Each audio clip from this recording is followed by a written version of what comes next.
Welcome, race fans, to tonight's road course race between the Shake and Bake Racing League and the Mountain Dew Southern Series here tonight. I'm your host, Kid Dynamite 185, along with JRM Dohar 88, Word Burton, and Expert Racing. We have a four-man booth for tonight's race, and now I'm going to throw it over to our league commissioner, Mr. Slyjob. Absolutely. Thank you for that. We are finally at the last race of round 2. Race number 10 should be going out with a bang. It was a great round so far. Can't wait to see what this race brings, and round 3 coming up.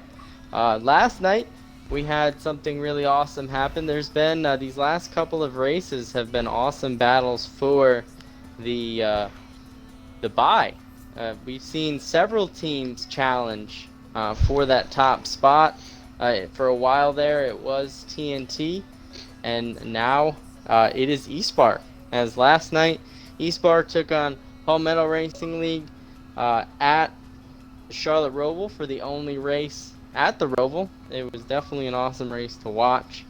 But at the end of the day, it was eSpark taking the victory, 383 to 211, taking the top spot in the bye chase by only 2 points. So over American Ethanol. So congratulations to them on moving to the top spot. Can that be overturned?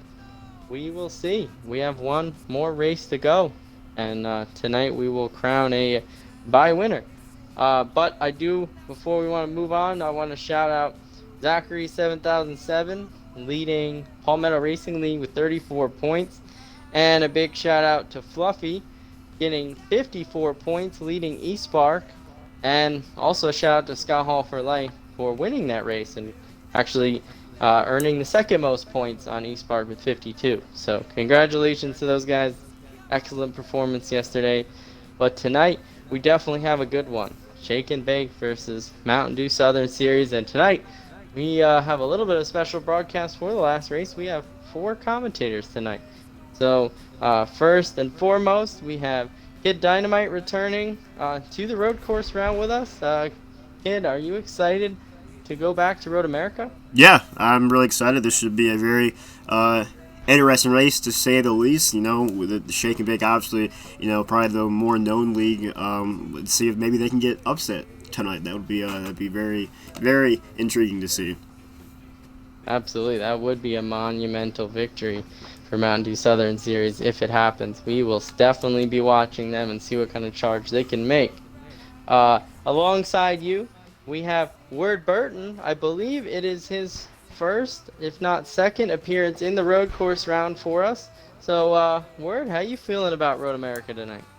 Well, first off, it was supposed to be my second, but unfortunately, if you remember last week, I got hit in the head with a baseball, but I'm glad to be here, needless to say, for the final race here in the road course round. And, Kid Dynamite just said it a few moments ago, Slide Job, where you never know what can happen. I look at this Mountain Dew Southern Series roster in particular, and sure, based on... There goes his mic.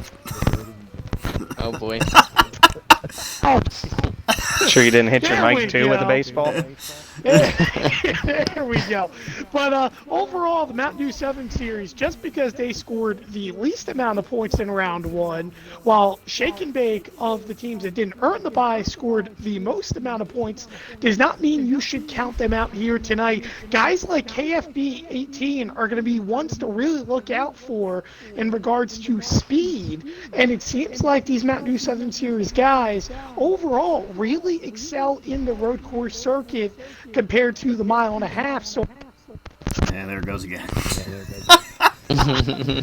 Apologize for that. I have a thing, the wire change up, that will be fixed. But overall, it should be a good even battle. Absolutely, and you mentioned it, we've seen a lot of teams, excel in the mile and a half round, and then the road courses being such a different animal struggle a little bit. So teams that we really saw dominate in the mile and a halves have been finding themselves chasing. This definitely brings out a completely different skill set for this round. So can't wait to see what these guys have in store for us. And beside you, for his second time for sure, in the booth for the road course round, we have JRM Dohar. How are you feeling tonight about Road America? I'm feeling really good, Slide Job. I think we're going to have a fantastic race on our hands just because Mountain Dew had the least amount of points again. Like Tim said, doesn't mean that they're not going to put up a fight. Let's also remember that Mountain Dew actually moved on as a result of unsportsmanlike conduct penalties to VLRL. They didn't actually accumulate the most points, but after the points were tallied and penalties were handed out, they got the beneficiary of that and being able to move on. But this is going to be a huge race for, again, a guy like KFB that I saw ripping up the road courses and practicing with a lot of other leagues at other road courses, really working on his skills. And you're also going to be looking at some other guys, maybe, PF the GOAT. You're also going to look at Chase Elliott 9 on the Mountain Dew Southern Series side, but on Shake and Bake, it's got to be who's going to lead the charge for them. We were talking before the race amongst us, who is the leader of that group when they come to a road course. You want to think it's J-Mac, but is the consistency going to be there on his Fanatec equipment, which he has, been notorious for not always taking a liking to compared to when he was on a Thrustmaster. So you're really going to have to see how they're able to do it. And the great equalizer, of course, being Road America, probably the toughest road course because it's the longest road course, the most amount of turns left and right. And I can guarantee you the over-under on track cutting and course penalties is going to be at least 10. That's my prediction. Absolutely. You mentioned two great points. One being, Mountain Dew Southern Series really, feels like an underdog, not only, accumulating the least points, but, how that win was obtained. So I'm sure that they would really want to get their first, official outright win and prove they've got what it takes to run with the rest of the leagues in this round. And second, you mentioned it also, endurance is going to be huge tonight. It's a 50-lap race at a 4-mile track. So, it's not just about running fast laps, but also can you do it 50 times? So it's going to be interesting to watch. And last but not least, in the booth tonight, for his first time commentating in the Fast Family League Showdown, we have Expert Racing. So why don't you give us a little bit of a intro, a little bit of bio for yourself, and then what are you excited about tonight? Well, just a little bio on myself. I'm a current VRC driver for OMA. I compete for OMA in this tournament. Very happy to be accepted in this tournament and being welcomed into the booth by Dohar Dynamite and Burton as well this evening. Definitely happy to be up here with you guys. Been racing and league racing for about 3 years. Previously was a part of Shake and Bake a while ago, and I know a little bit about these guys as well. And it's very interesting what I'm looking for here tonight. This being a road course, I know that it's two completely separate games, but guys I know that have dominated road courses is got to be on the Shake and Bake side. I'm looking at Leaf Justin. He finished second for Shake and Bake last week as far as total points. He could be a guy to look out for. He's been known as a very dominant IndyCar racer in Shake and Bake's IndyCar league in the past few years. Another guy I'm looking at that's been very good, but wasn't, I don't think he was featured in the opening round for Shake and Bake, has to be Skyland. I think he's a guy that you can look out for tonight. But it's going to be very interesting tonight. This could be a time we could possibly see an upset because, like Dohar mentioned, it's all about endurance. These guys have to be mistake-free. And tonight it's also going to be about strategy. You can only make it 28 laps as far as fuel goes in the final stage when you have to go 29. So let's see if guys try to make an extra pit stop or if they try to stretch it out in that final stage. Absolutely. I think the biggest thing you mentioned in all of that is not only guys that we haven't seen in the first round because maybe their road course skills were, waiting to be shown on the bench there, and they will be on display tonight. But the biggest thing you mentioned is strategy.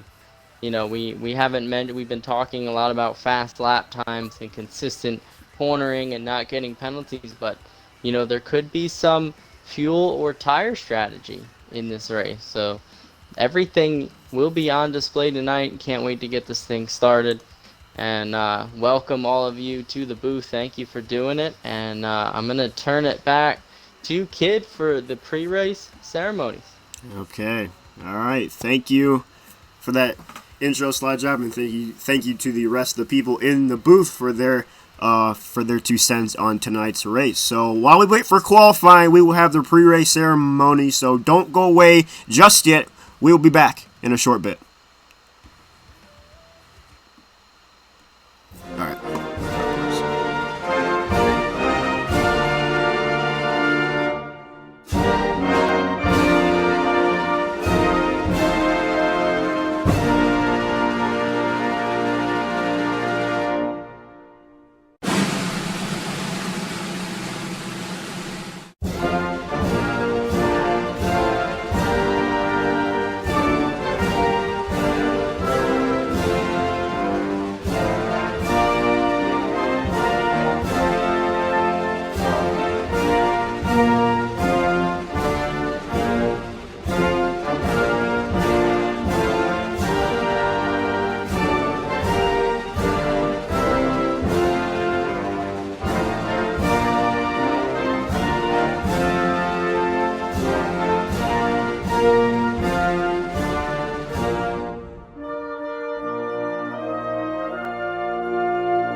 Welcome back, racing fans, as we are about to begin qualifying here in the last round, or in the last race of round 2, I should say, here at Road America, again between the Shake and Bake Racing League and the Mountain Dew Southern Series. I am your host, Kid Dynamite 185. Alongside me is JRM Dohar 88 and Word Burden, and of course Expert Racing as well.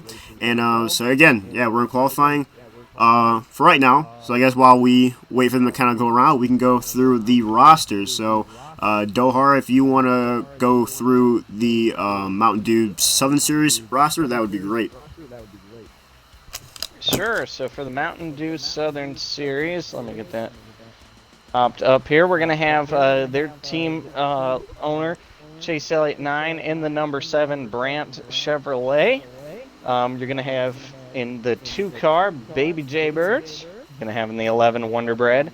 12, PTH the GOAT. 21 is going to be Punisher. 24 is going to be B Ford. 41, Disciple. You're going to have the 48 of MEA Infamous. You're going to have the 51, My Pick to Win, KFB. And you're going to have the 88 of Bluebee, I think, is how you pronounce that, in the 88. You're also going to have the 22 of Shark Card on the bench, and the 42 of Tommy Gun on the bench as well for that team. All right, thank you for that one. Yeah, I think that 88, I think it's Blow Bayou or whatever. I asked a question in the chat or whatever. Yeah, I think it's Blue Bayou. Blue Bayou. Okay, yeah. I asked something in the chat or whatever. I forgot to look back at it. So, but yeah. All right, Tim, or Wordbird, I guess I should say. If you want to go over the Shake and Bake roster, that would be great as well. Indeed, well, Shake and Bake, again, led by its captain and leader of Frozen Toes 24 in that 9. Look for her to be interesting today for Shake and Bake. NASCAR EHE Pro Leaguer, the J-Mac Attack 34. J-Mac, arguably one of the favorites here to win at Road America. Combat Beast 24, he'll be in the 4. Tom Flitty, the clown, as they say, of SNB, he is in the 8. Leaves Justin, another great road course driver, as Expert mentioned on the top of the broadcast. He's in the 18. Kyle Fan 18. That's right, we have KFB 18 and Kyle Fan 18 both in the race today. Kyle Fan on the Shake and Bake side in the 19 car. Former NASCAR Pro Leaguer of Rangers X15, Jacob Kerr, he's in the 20. Alman XXX0 in the 38. ECR Kool-Aid, he'll be in the number 62. And Skyline 4 will be in the 95. The substitutes for SNB is More Than a Cape. He's in the 00. Foxtown Boss in the 6. And Climbing 88 in the 13. Okay, thank you for those rundown, boys. And again, we're going through qualifying here. Everybody just kind of pacing around while they come back around and get ready to stop and get going again. But this should definitely be an intriguing race. Again, this is the longest road course on the circuit, standing at just around 4 miles or so, and that always is going to cause problems in terms of endurance and just being able to be consistent lap in and lap out. But another factor is going to be fuel. And Expert, you're kind of our Larry Mack for the day, or for the night, I should say. So do you have any kind of input on the fuel run for these guys? For these guys, it's going to be all about when you pit and how you decide to pit. A lot of these guys, it's going to be decided on what do you want as far as stage points and track position. These guys, whenever we're looking at the fuel runs during the day's race, especially in stage 1 and 2, these guys can pit around anywhere between lap 4 to, I say, lap 6, maybe 7 is pushing it, but those guys can pit around there and try to go out there and try to finish up those stages in the best possible way, whether that's by short pitting or getting less fuel at the end. But the big thing, these guys will be coming down for 4 tires and fuel at the end of the stages. The big problem is, can these guys make it at the end of the race? It's going to be a 29-lap final stage, and the issue is going to be these guys can only go 28 laps of fuel in that final stage. So are you going to come in an extra time to make up that 1 lap? Or are you going to try to stay out and save as much as you can? That's going to be the deciding factor on who wins today. Yes, definitely indeed. Fuel's going to be a very big factor here. We have a 100% length race along with ×3 tire wear, tire and fuel. So that's always going to present problems. There's going to be lots of fuel strategy, lots of tire strategy, whatever. So it's gonna be very hectic when it comes to coming down the pit road. So Dohar, I'm gonna move on to you here. Obviously, you're a pro league racer and all that stuff, and I'm assuming you use a wheel and a shifter and all that jazz. So, do you find it easier to save fuel on a wheel and shifter than it is on a controller? 100%. It's so much easier because you're able to control the throttle at a much. You just have more variance in what you can do in your throttle input, and on the shifter you could pop that bad boy into neutral, and really that just exponentially rises the amount of fuel you're allowed to save. But it's not really going to come down to fuel. It's going to come down to tire saving. In which case, whether you're on a wheel or controller, you're pretty much on even footing. So that's going to be kind of how we'll have to look at this. But I think on a road course like this, having the shifter helps you get through the gears quicker, but it can be it's a little bit more physically taxing. So there are definitely trade-offs by being on a wheel here. Yeah, and like you said, tire wear is probably going to be more of a factor than is fuel, especially with, that long carousel-like turn in the later part of the lap. It really makes that left front really hot and really wears it down a lot more than does the other tires. And it's just one turn, but there's just so much stress on that left front, and there's just so much, it's just so long. It really wears it down, especially on times 3. We're Burton. Moving on to you now. Obviously, you know the Shake and Bake guys, along with Dohart too, but is there anybody on your radar, where Burton, that kind of sticks out to you as a potential person that could kind of break out from the field tonight and potentially dominate? Well, I'm going to pick one from each side. Obviously, Tyler mentioned at the top of the broadcast of JMac Attack 34, and the question is, what JMac are we going to see today? Are we going to see fast and consistent JMac, or are we going to be seeing the loose and all over the place JMac? It's going to be one or the other. Usually we see the more consistent JMac here at Road America in particular, but it all lies on how well you hit the line. This track in particular, and the reason why I say loose in particular when I mention JMac, is because this really is a loose racetrack. Remember, the Cup Series in real life does not go to Road America.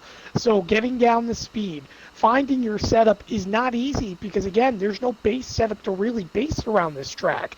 So you're going to have to try to manage those tires, and a guy like JMac, he's really good at that. But on the opposite side, another guy, KFB18 for the Mountain Dew Southern Series, he is setting times that no one has ever seen here in NASCAR heat. He is just something special in the road course area. I mean, Watkins Glen, he was up there one at the top. Here at Road America, he's running in those 201 brackets with setups. I would imagine he's going to translate that to default and be consistent here today. I mean, he's arguably the leader of the Mountain Dew Southern Series team. Remember, he won for the Mountain Dew Southern Series in the first round, so I wouldn't be surprised if he continues that momentum here today at Road America. Yes, definitely indeed. I would say Road America is a tough racetrack. I mean, it's not insanely difficult, at least in my opinion and in my times racing. The track doesn't seem that hard to race. Maybe it's because I've just done it on so many games, whether it be Forza or NASCAR or that sort of thing. But I think the real kicker here is just probably the Canada corner as you enter the, I guess you could say Sector 3 of the track. That corner is really unstable on NASCAR heat just because elevation changes and that sort of thing. So, Dohara, how do you expect these guys to manage that Canada corner when it comes to wheel spin and all that sort of thing? Canada corner is going to be the toughest corner for these guys to negotiate. You're coming off the kink, you're flying at a high rate of speed, fastest part of the racetrack, and then you got to go to one of the 2-3 slowest corners on this racing circuit. Multiply that by the amount of cars that are going to be on this racetrack and still together by the time they get to that point in the circuit, and it's a recipe for contact and possible disaster. So you're really going to have to see the patience be displayed by a lot of these guys and how they adjust their braking points. Especially going into that turn. That's a turn where the braking zone can be as big as about 2-3 football fields and where you start and where you end. So it'll be really curious to see how those guys do. But, so far so good in qualifying for these guys. Just a couple off-track excursions haven't been too bad, but they're ripping right along. Yeah, and as we're on board. Well, I do have to ask. That's good. I was going to say, I do have to ask one question to you, Tyler, because obviously you got to see this track here in the Pro League. And in regards to, we saw a lot of issues. You mentioned obviously Canada Corner being an area because you're going from a fast rate of speed all the way down to a slow rate of speed. But on the opposite side of the track early on, a lot of these drivers have to face the Moraine sweep, or the Moraine sweep rather, which is a hard left turn towards the Corvette corner, in which we tend to see a lot of track cutting, or rather track cuts in which all four tires go into the grass. Do you think we're going to see a bunch of that today, especially through a 100% race? Absolutely, 100% race. Guys they're gonna get mentally and physically taxed. There will be mistakes made. There will be guys getting off course, intentionally or unintentionally. You might brake a little too soon. You might get a little too loose going into the braking zone and find yourself all four tires off of the racing surface. In which case, the admins, they're going to give you a stop and go. And it's really going to come down to each and every driver to be disciplined enough to not put yourself in that situation. Because if this race drags on and you get a couple stop and goes, now all of a sudden you're looking, being a couple positions behind where you were, where this is a team match. Every point is going to count. It's never over until that final stage is tallied. So we'll see how these guys do. It's going to take a lot of discipline to get around this racetrack. It takes a lot to get around it solo. Now add, 20 other cars out there with you, yep. And you really got to be on it. You got to be on it. Yeah, there are lots of areas on this track where you can kind of corner cut and kind of go off the course. I would say the two toughest turns are probably on the hairpin turn in the first part of the track, and then obviously the Canada corner as well. So moving on to that, Expert, do you expect to have a lot of cautions tonight, considering that we have two corners that are really tough, and just in general, it's hard to stay on the course and not corner cut and that sort of thing? There is a possibility with the class of these drivers. It's always been one of those things that once they get spread out, it's not going to happen. But I could see us this race will usually go one or two ways. It's either caution filled with full of contact and full of incidents, or once these guys get spread out, it's green flag until the stages. So it's going to be interesting to see how these guys tackle it. We already mentioned about the corner cutting and going off track and the mistakes that you have to dodge. You can already see it in qualifying. Several drivers have already gone off or gone wide in these corners. You talked about heading into Canada corner. You can see several guys trying to cut through and go wide in the Corvette corner. So it's going to be interesting to see. You can see the tire marks in the grass and all that. So that's going to be something once again, and that's heavily being pressured on by us in this broadcast, that mistakes and staying away from mistakes, it's going to be one of the key deciding factors on who wins this race. And Shake and Bake, I feel like Shake and Bake, they could possibly be the one of the toughest teams in this tournament. The one thing that will keep them from winning tonight is they can't beat themselves. They got to stay mistake free, and they got to have their top guys be consistent all night. Yeah, they definitely have lots of speed on their roster, and like how Tim was saying, I forgot which guy he was talking about, but one of the guys, he basically gave the question of which one are we going to get. Are we going to get the fast and consistent one, or are we going to get the one that's all loose and all over the place? So yeah, I think the key for Shake and Bake, because they do come in as the favorites here, this is essentially, if you compare this to March Madness and the NCAA tournament and all that stuff, this is essentially a 16 seed versus a 1 seed, with Shake and Bake being the 1 seed. So, there is a chance for an upset here with the Mountain Dew Southern Series, but I think if they do end up with the upset or making this thing a close one, it's going to come down to how consistent Shake and Bake can be, because they definitely do have a lot of fast guys, but some of their speed could be due to maybe some corner cutting here and there. So we'll see how stingy the officials are tonight. They've been pretty consistent the whole tournament on giving out penalties here and there. So again, this is going to be an interesting race, because you can get a lot of speed here, but there's a lot of places where you can make some mistakes. I'm not sure if we're done with qualifying yet. I know Slide Job wanted to do kind of a lap for the fan. It is? Okay, yeah. So we're on board with Slide Job now. Qualifying has completed. I'm going to do a lap for the fans once we get close to the finish line. So, yeah. One thing that we were already seeing early on, kid, is, and you mentioned it as well, seeing a couple of guys go off the track. In particular, I was watching during that qualifying run, the 11 and the 48, for example, had a little bit of an instance where their laps kind of got ruined, in particular with the 48s, because he ran down his teammate in the 11 and ultimately had to slow down and kind of not get that draft out of him. And I'm referring to Mia Infamous in the 48, while his teammate, a Wonder Bread 4403, was in the 11.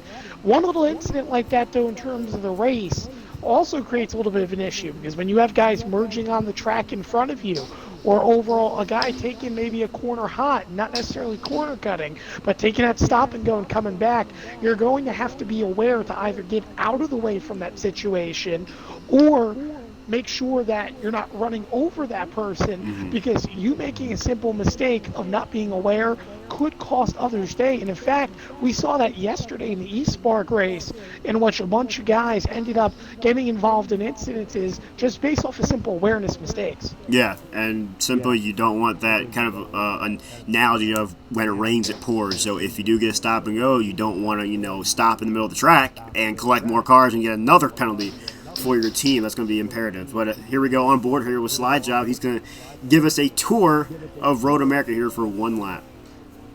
Absolutely. So one of the biggest straightaways is the first straightaway. You see major elevation change, go right up the hill to the line, carrying a ton of speed, almost 190 miles an hour. Hard downshift, right-hander, pretty wide corner. You get close to that rumple strip, but you definitely don't want to cut that. Then down the hill here, another hard right-hander. Definitely want to make sure you're staying on the track. A lot of people get loose because of the downhill there. Then we're coming to the second biggest straight on the racetrack underneath the Sargento truck. This is going to be another downhill, hard braking corner, but this time it's a left-hander. This is probably the corner where the most mistakes are made. You see a lot of drivers overdrive that one into the dirt or cutting the corner there. Then a quick left uphill left-hander there. And then we're going to get to one of the faster corners on the track. Barely off the throttle there, back in the gas. You can use a little bit of that rumple strip. Not even in fourth gear into this next quick left-hander. Big zone where a lot of people make mistakes cutting the track. Then probably one of the more tricky corners on the track. It's a big sweeping right-hander. Some call it the carousel. Others have other names for it, where you're feathering the throttle, finding the point where you can stand on the gas, getting a good exit. Then the fastest corner on the track, barely getting off the throttle and back on. Definitely a place where you can lose a lot of time if you do not carry a ton of speed through there. Then a little short shoot, and then the last heavy braking corner, it's a right-hander. You see a lot of people blow this one. Little runoff area you can use there. Then we're back in the throttle, and then another tricky corner. It's an uphill left-hander. It's a quick one. Car gets really light, a lot of room for mistake. And then the very last corner, you want to get a good launch on this one down the front straightaway. So you want to make sure you get a good exit up the hill. You can see pit road entry there on the right, and we are back at the line. So, thank you for that lap slide job. Again, this is a very long one, and there's a lot of parts where you can corner cut and make mistakes, as well as just kind of get the car all out of whack. So it's going to be a very tough track for the guys to tame, especially on old tires. But yeah, we just finished qualifying, so we'll be back in after a short break to begin the actual race and take the green flag. So don't go away. We'll be back in just a bit.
Yeah, I got you. Slide just joined.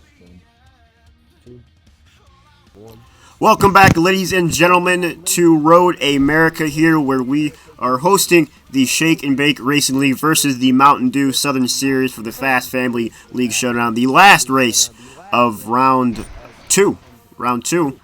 Yeah, so it definitely should be a pretty good race. Hopefully we finish this round off with a bang here before we get into the treacherous super speedway rounds. But they are about to take the green flag here once we kind of load in. But this should definitely be a very good race indeed, a very long one.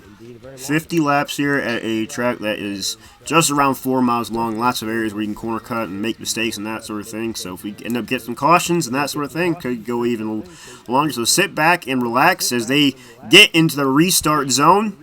Kyle Fan 18 is your pole, and green flag in the air. We're racing here at Road America. Again, Kyle Fan 18 in that number 19. He is your pole setter. He leads the field coming into turn 1 with Tom Flitty in the 8 car sitting at his right side as Flitty seems to get the advantage off of turn 1. And they're side by side as they come into turn number 2. We had a crash back there coming off of turn 2. ACR Kool-Aid got way wide, and now we got the 41 kind of checking it through there. Now the 11 spun out. There goes the 11. That's Wonderbread. He's already spun out. 62's falling into disarray. A couple guys running into some early troubles here, Word, as they head down into the hard left-hander. Indeed, but one guy who was confident finding speed is, oh my goodness, Kerr just bounced off the inside wall, sent one car off the track along with J-Mac, who nearly went into the grass. But Tom Flitty out with the lead over Kyle Fan 18. But I'll tell you what, right now it is a 2-car breakaway. But overall, the rest of the field pretty much jam-packed in a cluster behind the first 3.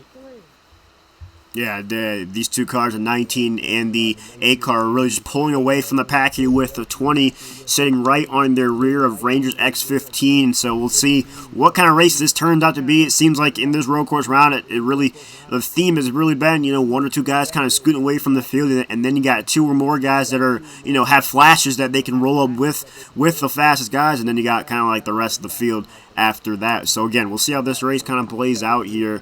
Once we kind of get in the green flag pit stop, if we do get to that point and we don't get a caution here, it's really going to shake the whole field up. But as we move back in the pack here, as we're on board with the 3 car of the J-Mac attack. He's sitting here about P5, P6, sitting right behind that 51, right in front of the 18 and the 7 here. This looks like a very good battle here. As contact with the 18 kind of bumps the 3 car out of the way. The 7 car's in the grass. And already we have guys beating and banging here early, Ward Burton. Indeed, I'll tell you what, one thing too is, oh my goodness, now the 41 goes through the grass, couple guys serving their stop and goes. In fact, there's 3 cars at once, including the 11 serving stop and goes. These guys all teammates, but we mentioned on the top of the broadcast one guy to look for, and that is KFB 18. Well, how about a difference of 1 lap? He started this race in the 10th position, but he is already up to 4th inside the top 5 and trying to make up some ground on Rangers X15, who right now currently sits in the 3rd spot. And by the way, Kevin, it looks like we're about to have potentially a battle for the lead. Oh boy, so here we go, to move to the field again. Yeah, KFB 18, yeah, he started 10th, but he's really moved his way back up through the field, but we work back up to the lead cars right here. And again, yeah, we do have a battle for the lead here. The 18, the 8 car, I should say, is right on the bumper of the 19, trying to run him down every way he can. And JRM, what have you seen so far? I've seen a lot of contact from, it seems like 5th on back. The 12 of the GOAT was just kind of running along, following J-Mac, and got a little punt from the 18. He was able to get it wound back straight, though. But there's just been some contact about 5th on back, usually. That's hard to keep up once they get this spread out. But KFB is going to try and lead the charge here and get those guys back up there. But good run for the Mountain Dew Southern Series boys. You got KFB up there. You got the 12 car up there, as well as the 7 is also doing very well up inside the top 10. So, talking about some of the guys from the Mountain Dew Southern Series, the 2 car of Baby Jaybirds experiencing a what looks to be a lot of severe damage. You could see his hood and the front of his car is really bad crinkled up from the early incidents, and that's going to take a lot into strategy.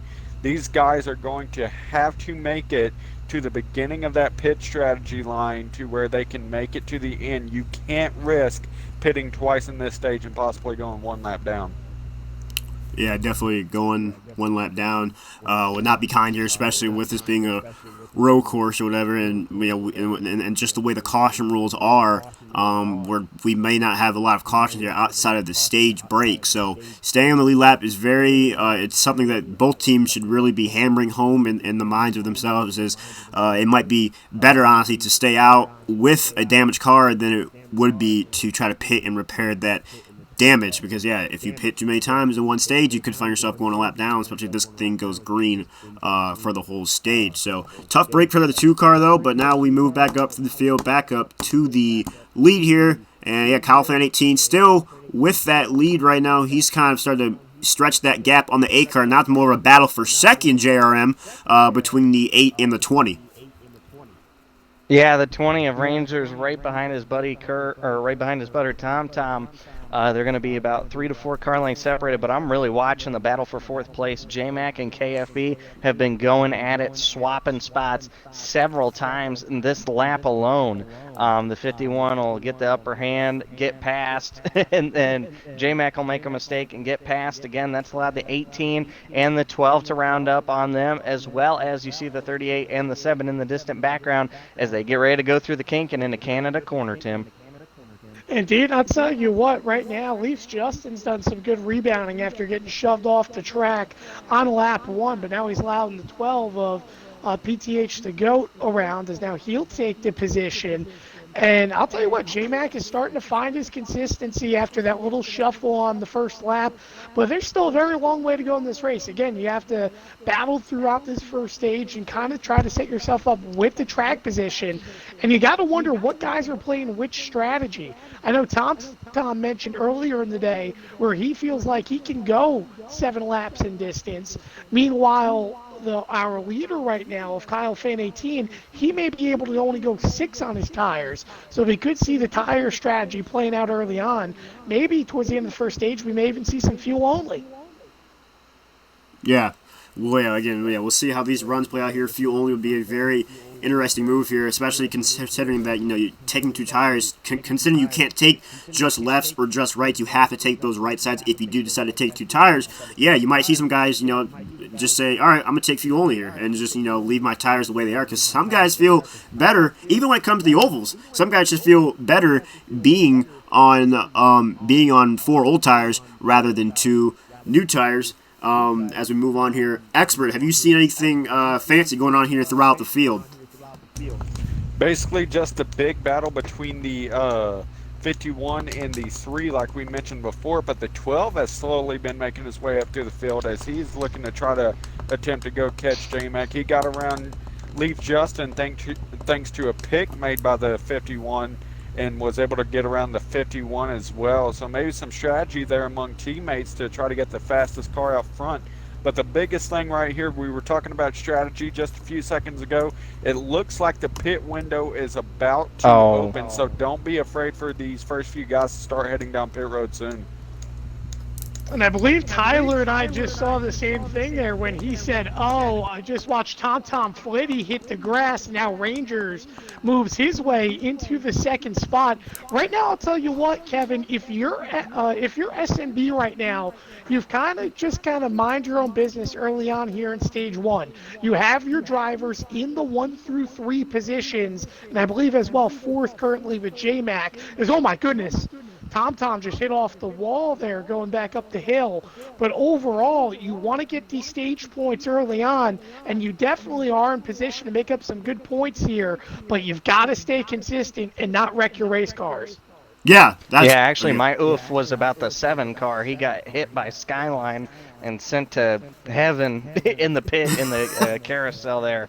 So the 7's going to actually come down pit road and kind of kick off pit strategy this time, as he's got heavy damage as a result of that contact with the 95. So one of the front runners for Mountain Dew Southern already running into trouble here. Yeah, definitely not a good Somebody start. I'm shocked about. Oh, sorry about that. No, you're good. Somebody I'm shocked about not doing too well so far. You see the 62, he's back in heavy traffic behind the 4, has a group of cars in front of him. They're still kind of spread out, but he's kind of been stuck back there. Hasn't really moved up or hasn't really moved down, but he's looking to gain a little bit of consistency here as he heads to Corvette corner and starts heading up into turn 6 as he's starting to reel in those guys right in front of him. So that could be a battle in the making back in the field. Yes, indeed. So again, we'll see how this field spreads out. That's one thing about these road courses, that field spreads out, and that can kind of make for some stale racing at times. As we again move back up to the lead, Kyle Fan 18 again, just scooting away from the field, just really extending that gap.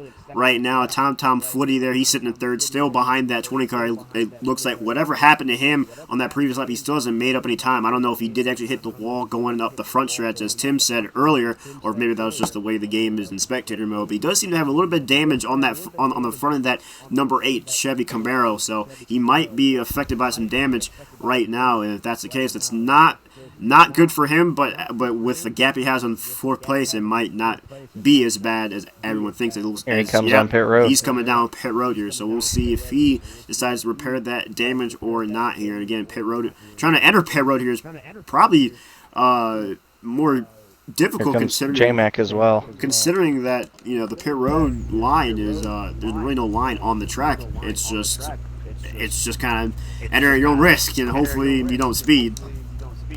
And we've 18 and 95 in. We've already had our first retirement of the race. The 42 has taken it back to the hauler. He's not going to be able to finish this race, so that is a big loss for the Mountain Dew Southern Series, already losing one of their drivers. And it's going to be the 42 of Tommy Guns, actually, who is one of their sub-drivers that came in this race. So that's already going to be a tough loss, being down one member on their race team today. Yeah, and they are having issues here in Stage 1 as well, but I was just about to mention is B Ford 14. He had a massive issue hitting the inside wall off the Moraine sweep and ultimately getting some nose damage. So right now for the Mountain Dew Southern Series, it is not necessarily looking too well in terms of battling for stage points, but you see 2 cars staying out right now. You have the 12 of PTH the GOAT as well as the 51 of KFB 18, and you have to wonder right now, kid, what are they going to do strategy-wise here? Obviously, you got to assume they're pitting this time by, but what kind of strategy would they play when they come into the pits? Because there will only be a few laps to go left in this stage when they come in this time. Oh boy! And personally, my opinion, I would honestly, considering what you're, because I'm looking at Combat Beats stream right now. He's sitting in the 4 car, and his left front's at 32, and I don't know. It's definitely questionable. I'm sitting on the edge of just taking no tires, just taking fuel and going. At the same time, that left front already has gone down 2% for him in just one corner, and the corner wasn't even that difficult of a turn. So I feel like you got to take 4 here, even though if you don't want to. This is when I wish NASCAR Heat would make it available to take 2 left sides instead of taking just 2 right sides, because this is a situation where you could take 2 left sides here, get that left front back up and keep it going. But I think the strategy here is really just kind of take 4 tires here, unless you think you can make it. I think you take 4 tires here and fuel. Well, I see something interesting here, guys. I see a bunch of guys coming down the pit again here, if I'm not mistaken. No, this is first stops for these guys. These are all the leaders that did not pit. The 19 had stayed out.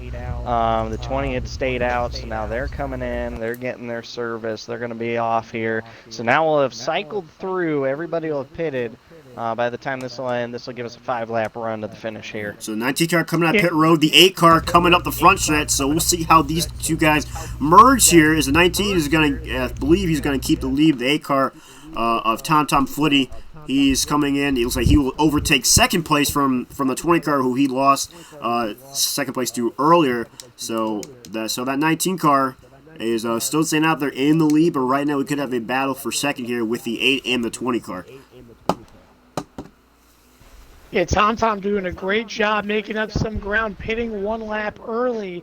But obviously, as you know now, It's going to be a matter, I think, of really trying to defend that spot. While he will have less gas, ideally, than the car both in front and behind him, tires on his first lap will definitely play in your advantage. And if you're Rangers right now, you've got to make up your time, be patient, know that right now you're in a great spot position-wise, but it's about how you set yourself up here for Stage 2. You have to remember here at Road America NASCAR Heat, this game's a little bit different. If you're on odd number finishing position, you start on the outside lane, not the inside lane. So it may be better to want to start second here going into stage number 2, rather than starting in the third or first positions. Yeah, that's definitely a good point here. Is that the game isn't updated to the point to where they put the odd guys on the inside, despite the first turn being a right hand turn, not a left hand turn. So that's definitely gonna play it's definitely gonna be a factor here. I don't expect anybody to kind of sandbag here. Expert, do you expect anybody to kind of sandbag here and try to get a even number spots so that they can start on the inside, or at least kind of give themselves a better chance to start on the inside, come into the green after the stage break? It could possibly happen. I wouldn't necessarily expect it, as these guys are fighting for every position and point possible. If you do see it, it's possibly going to be for guys 11th on back.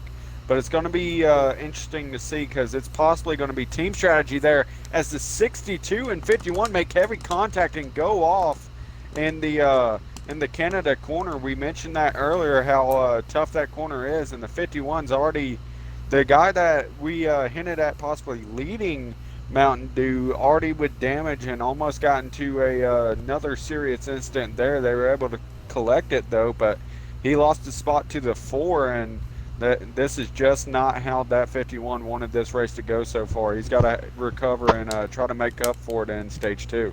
Yeah, this is a stage the 51 is going to want to forget, because coming off a pit road going through turn 1, he crashed into the inside wall and had heavy front end damage, which is why he finds himself back in this mess for the 10th or the 9th, 10th, and 11th position. So he's been struggling. So right now, the only hope for stage points for Mountain Dew Southern is going to be that 12 of PTH the GOAT running in I think P6, maybe even P5 right now. So he's got to basically be the torchbearer, hope that he can get adjustments to his team, but a lot of them are struggling to keep it on course just by themselves. This is going to be an uphill battle that's going to start getting more and more impossible to climb as the laps click off.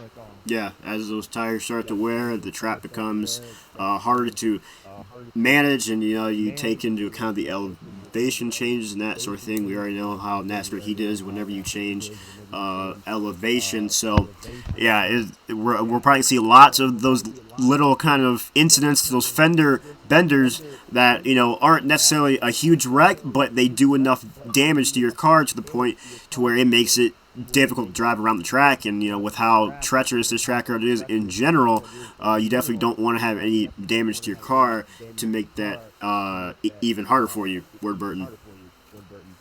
Yeah, indeed, you don't want to add any more damage. And realistically, sure, when the stage comes to an end, you'll get a little bit of a break, try to reset yourself. But even then, if you're not in a beneficial position because you have to repair damage, you're going to find yourself digging early. And right now, overall, for the Mountain Dew Southern Series, they're doing a good job of, trying to at least prevent a chance for SNB at least to gain some good points in terms of aiming for that bye.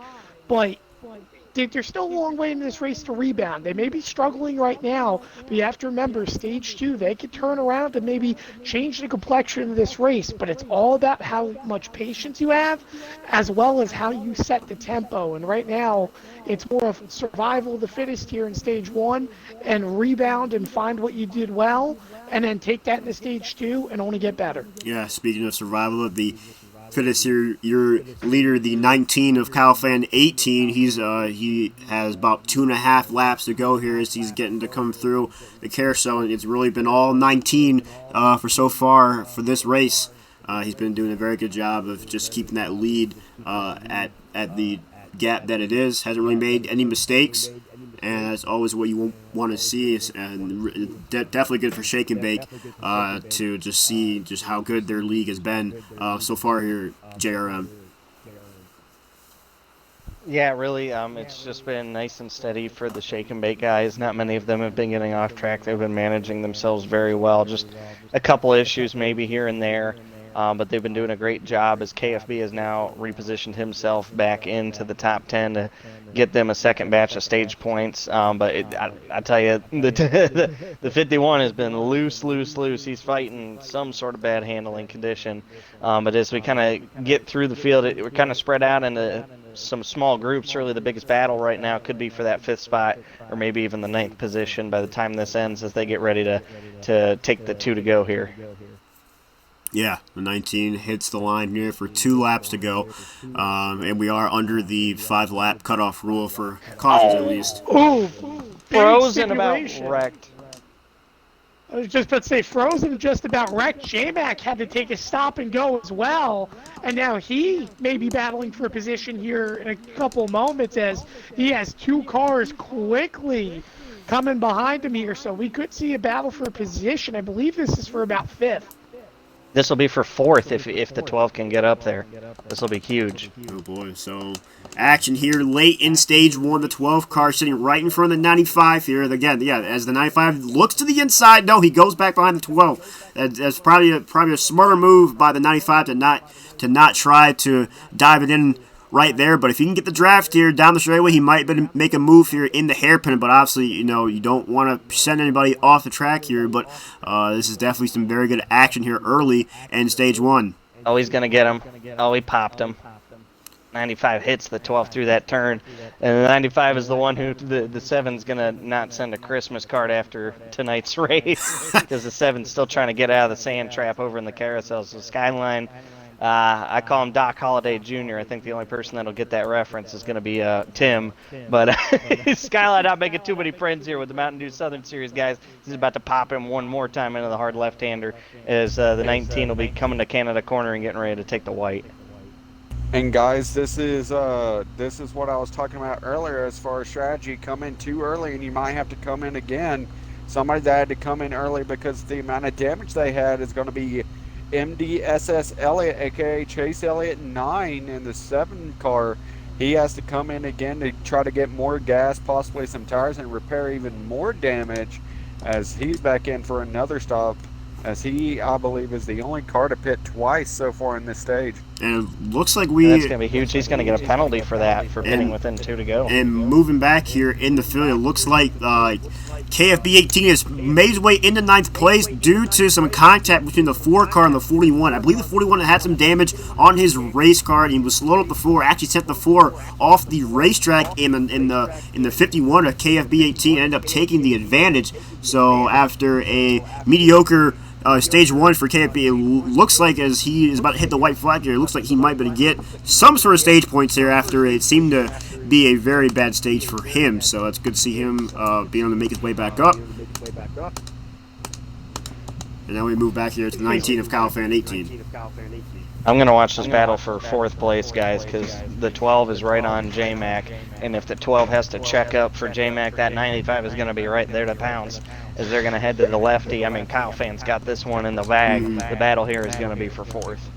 Yeah, I'll tell you what, Tyler, that 12 has been very aggressive into the entry corners as here we go, another send.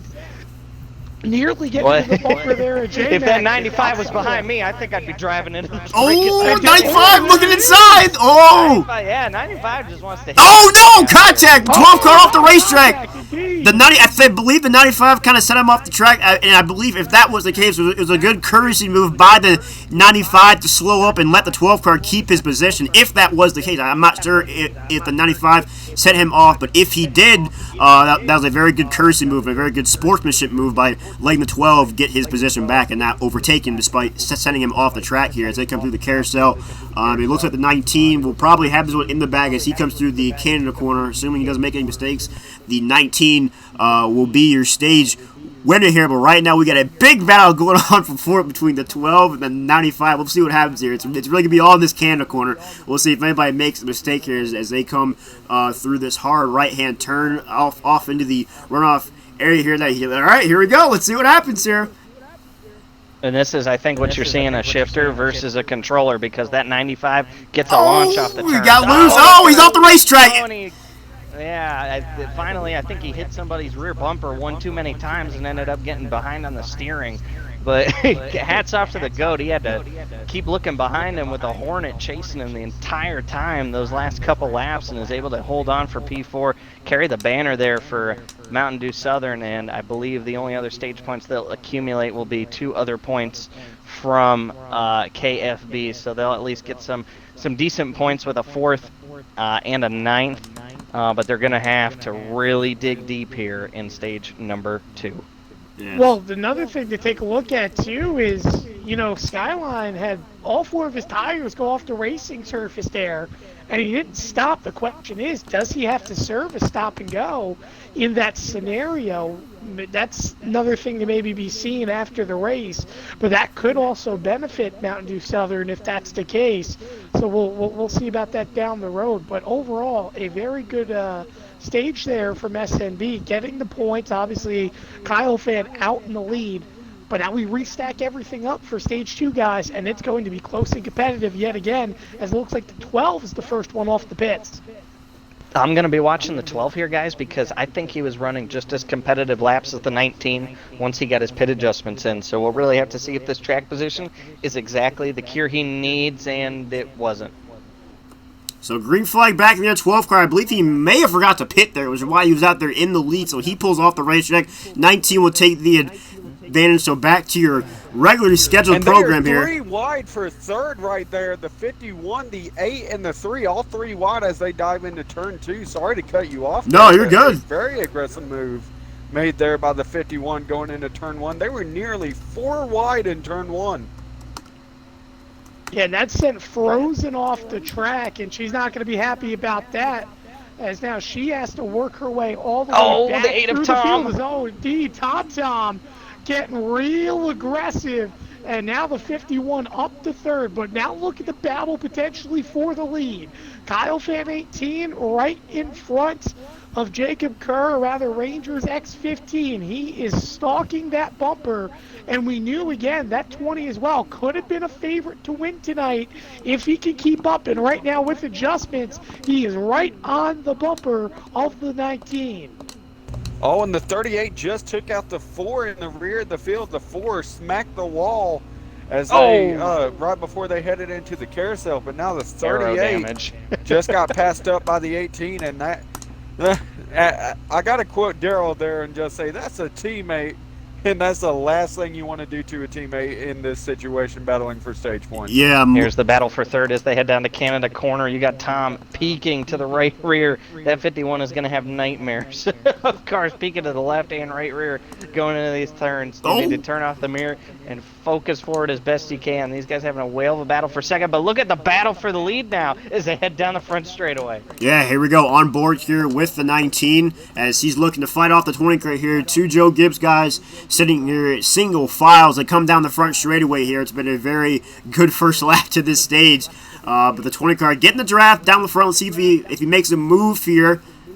Does he look to the inside? No, he will stay in behind the 19 here, but this has been one heck of a start to stage 2. Lots of guys juking and driving, really battling it out, and that's always what you want to see. You always want to see some competitive racing, and now the 19 really has his hands full. This is the first time that he's really been he's had someone kind of compete with him besides the start of the race. So let's see what happens, boy. As the 20 car takes the event, 20 car new leader, 20 car taking the advantage as it comes to the hairpin.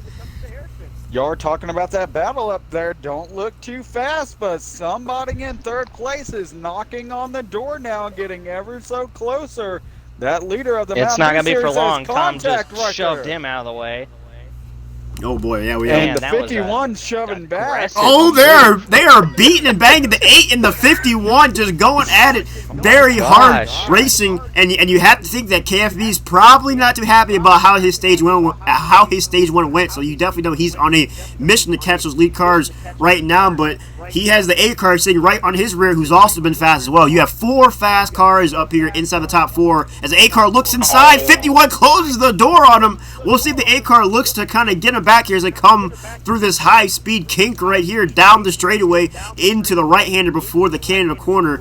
this is getting very intense here as the 3-car, he's sitting on the rear of the 8-car now. This is going to be a 3-car battle for third place with the 95 and the 18 not too far behind them. We could very well have a 5-car battle here for third place, Warburton. Yeah, I'll tell you what. I can't tell you how many times, and Tyler can even admit this, how many times you see the 3 take advantage of people making mistakes up in front of them. And right now, these two obviously racing hard as the battle for the lead yet again getting ready to pick back up. But you look at Tom. It's a switch of stages. Now that he has his adjustments in, he's been very aggressive on the entries of the corners compared to really backing them up in that first stage.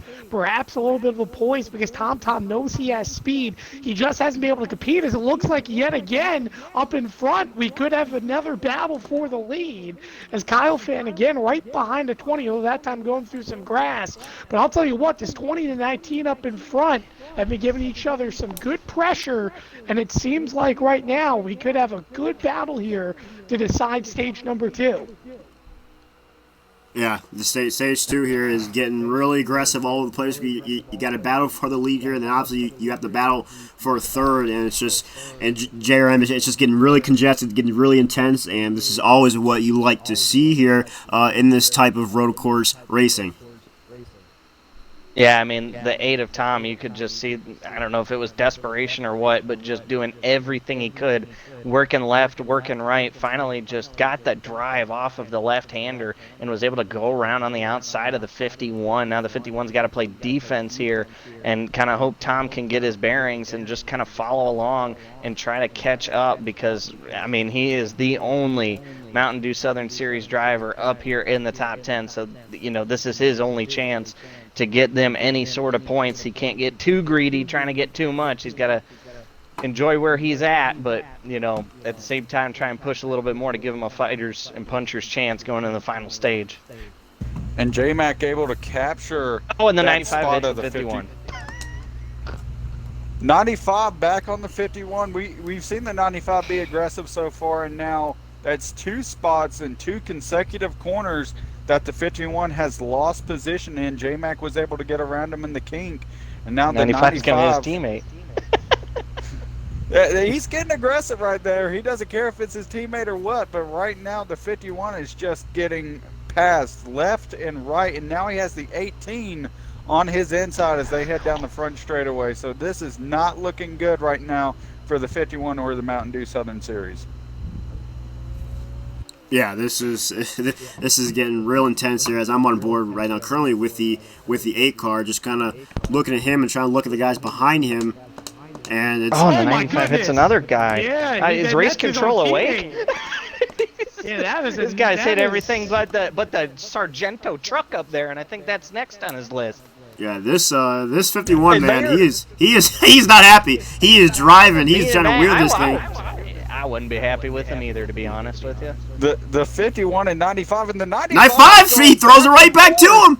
He says whatever you can do, I can do better. As the 95 is on the bumper of the 51, and yeah, that 51, his name is KFB 18. He is driving like KFB right now. He is just wheeling that thing, just not really caring who he's affecting. His main goal is to try to get up to the front and get as many points as he can. And he's definitely making his presence known as race control. I haven't heard anything yet, but they seem to be letting these guys race as of right now. They're letting them race, but I tell you what, they're not going to let them. Depending on who it is, they might not let that 95 go too much longer because every time you get into a braking zone, suddenly a 3 or 4 car gap closes down to on the bumper every time going into a braking zone, and there's a reason. If you're hitting the brakes that much later and using the guy in front of you as a brake, finally the 51's going to make a mistake and the 95's just going to get in front. But, man, I mean, when you know, Tim, you've been there. We know our favorites in East Park who like to do it. We call it the Big John effect. It really kind of puts you in a tussle and gets you off your focus when a guy's driving you like that and just bashing you in the rear end, several times a lap. Well, it's funny. I'd like to say the roles are reversed in regards to the 95 is almost in the wrong car. He should be in the 51. But overall, the way we look at it is this: is now J-Mac is coming down to pit. When you look here in stage 2. you have to really now set yourself up here for this final stage. And now that we're starting to see it spread out a little bit, the 51 trying to relax is, oh my goodness, he nearly went off there in turn number 1. And the 95's obviously up there, but it's almost like you want to be behind the 95 right now rather than be in front of him. And I know stage points are critical, but based upon what you're seeing, it seems like he's not scared to be aggressive going into the corners. So you kind of want him to almost do the work for you. Going into stage 3, because maybe it'll cause a little bit of an issues with the front 2, and you could break away and maybe sneak away with the lead. Yeah, that 51. He's not afraid. He's taking advantage of the leniency right now of the officials, and yeah, they're letting him race. So this is fun to watch. Stage 1 was kind of a dud, to be honest. The 19 kind of pulled away. No one was really contesting him. But stage 2, JRM, it has been very high contested. It's definitely been boys have at it. They've let the bumpers fly. This round of pit stops is going to be just what everybody needs, just to maybe get some separation and a forced timeout from everybody, because the aggression was amped up ever since that restart and just kept all the way to a crescendo that led to these pit stops. So hopefully these guys will cool it down, but who knows what's going to happen after they put 4 tires and fuel on it here, as they're getting ready to make their one and only pit stop of stage 2. I'll tell you, looking back through the field, and I know both these guys, if I'm not mistaken, now the 48 just pounded the outside wall going into the hard left corner in the Moraine sweep. But I've been watching 2 of these guys have been lapped down to the 48, as well as I believe that's the 34, the 41, go at it back and forth, battling for position, and they've had a good little clean battle when they've been able to stay on the racetrack. And I know it's a little bit farther back, but it's a great example in regards to trying to find your rhythm for stage 3, because these guys could be battling for a lucky dog spot when it's all said and done, and there's not much time left here in the second stage to really take advantage. So it's going to be interesting to see who may get that lucky dog position. Yeah, obviously, this being a road course, the caution rules are different. So going a lap down could be very costly in terms of if you can get back on that lead lap. If you don't have any caution, it's just relying on the stage break. Because if that's the case, we only have 2 stage breaks. Now we only have 1 stage break because we're already past stage 1. So the potential, you only get 1 caution unless something happens in stage 3. Obviously, we're burdened in our opening round race at Charlotte. I got put 2 laps down and I was stuck there until about 20 laps to go. So it's critical in all these races that or really just stay on the lead lap, which might seem unorthodox to not pit when your car is damaged, but honestly that might be more of the move, because you might lose more time trying to repair damage and that sort of thing, and having to pit twice if you do wreck early in the stage. Well, it's also another scenario, too, where you have to remember, you mentioned our race at Charlotte, but we had a bunch of yellows and opportunities to rebound and get laps back. Here at Road America, we're still yet to see a caution come out, and the odds of it being very much close to minimum to none. So if you go down a lap, you have to make sure you're the first guy a lap down, essentially, because otherwise, unless you're taking a wave around to open up the stage, the odds of you getting a good result are pretty much slim to none. So I'm interested to see how some of these guys approach stage number 3. Oh my goodness, the 51 off the track broke a little bit loose coming around. That's going to allow Leafs Justin to get by him for a position. And I'll tell you what, again, the 51, he's been very, very loose throughout the entire race. But what looked like some more positive ground at the start of the stage has had him drop just a little bit here towards the end of stage 2 yet again.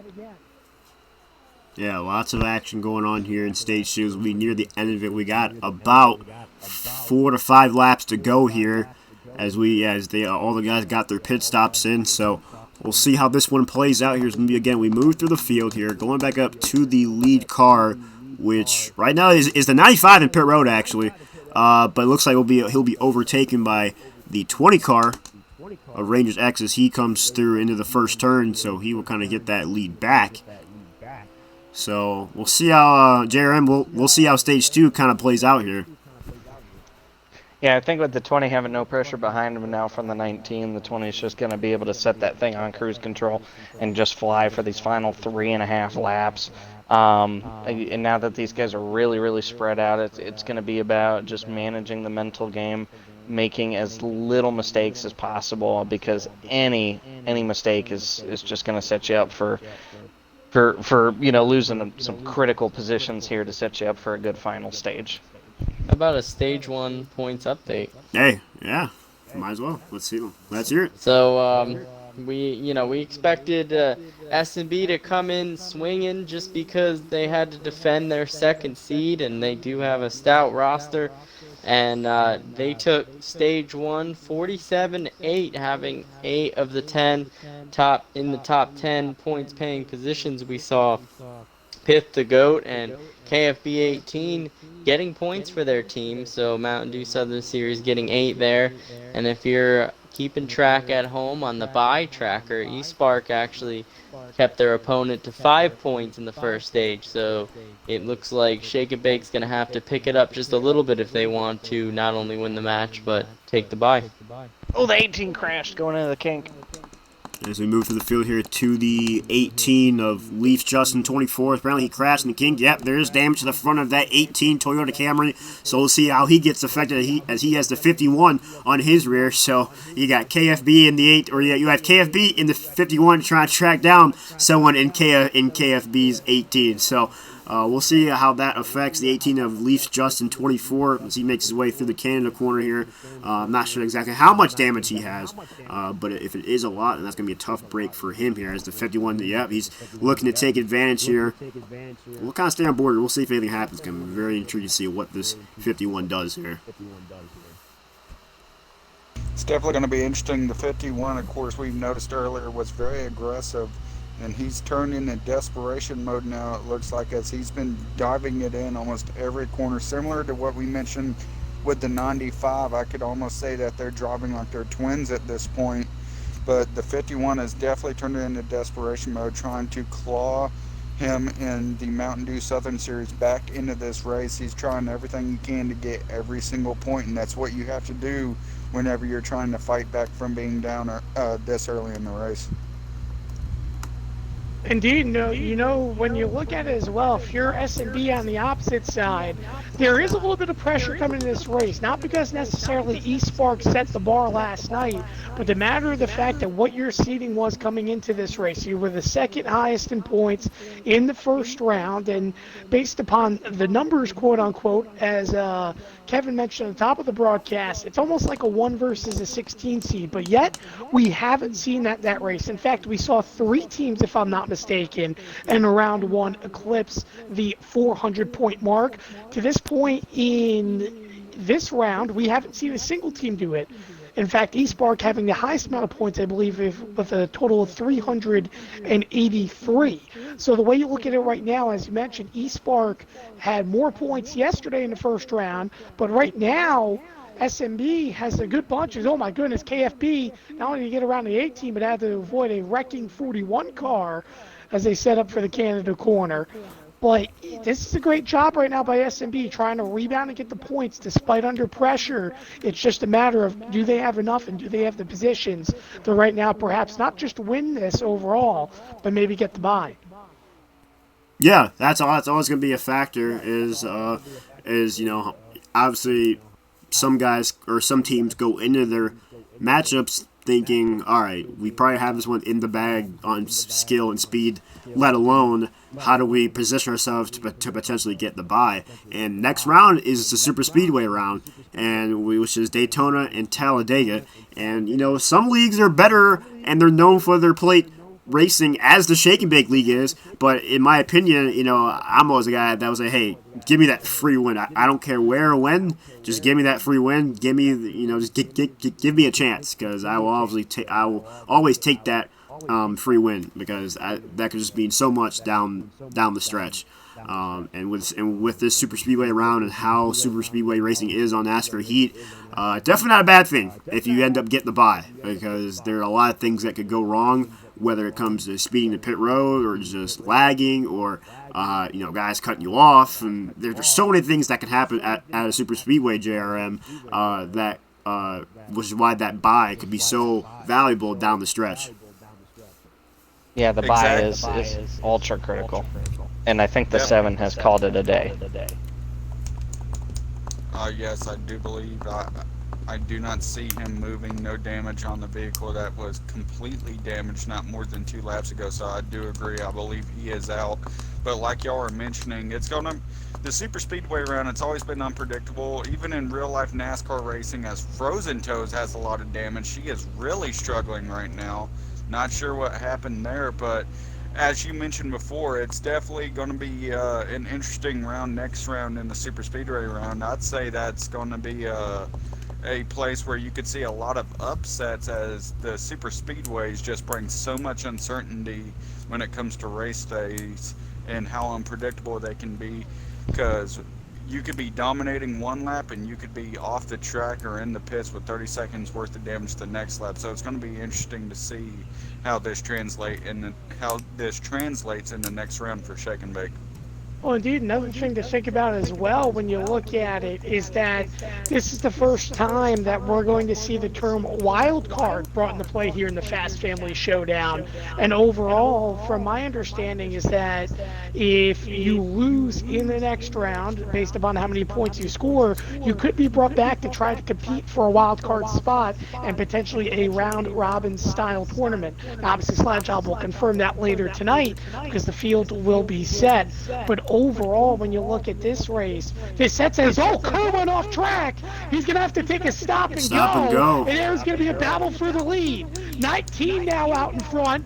Kerr trying to jump to the outside. And yet again, they're side by side to the hard left here. The 19 takes it hard. Now the 20 looks to the left as they head to the carousel. This is the white flag. They've got to get it done here.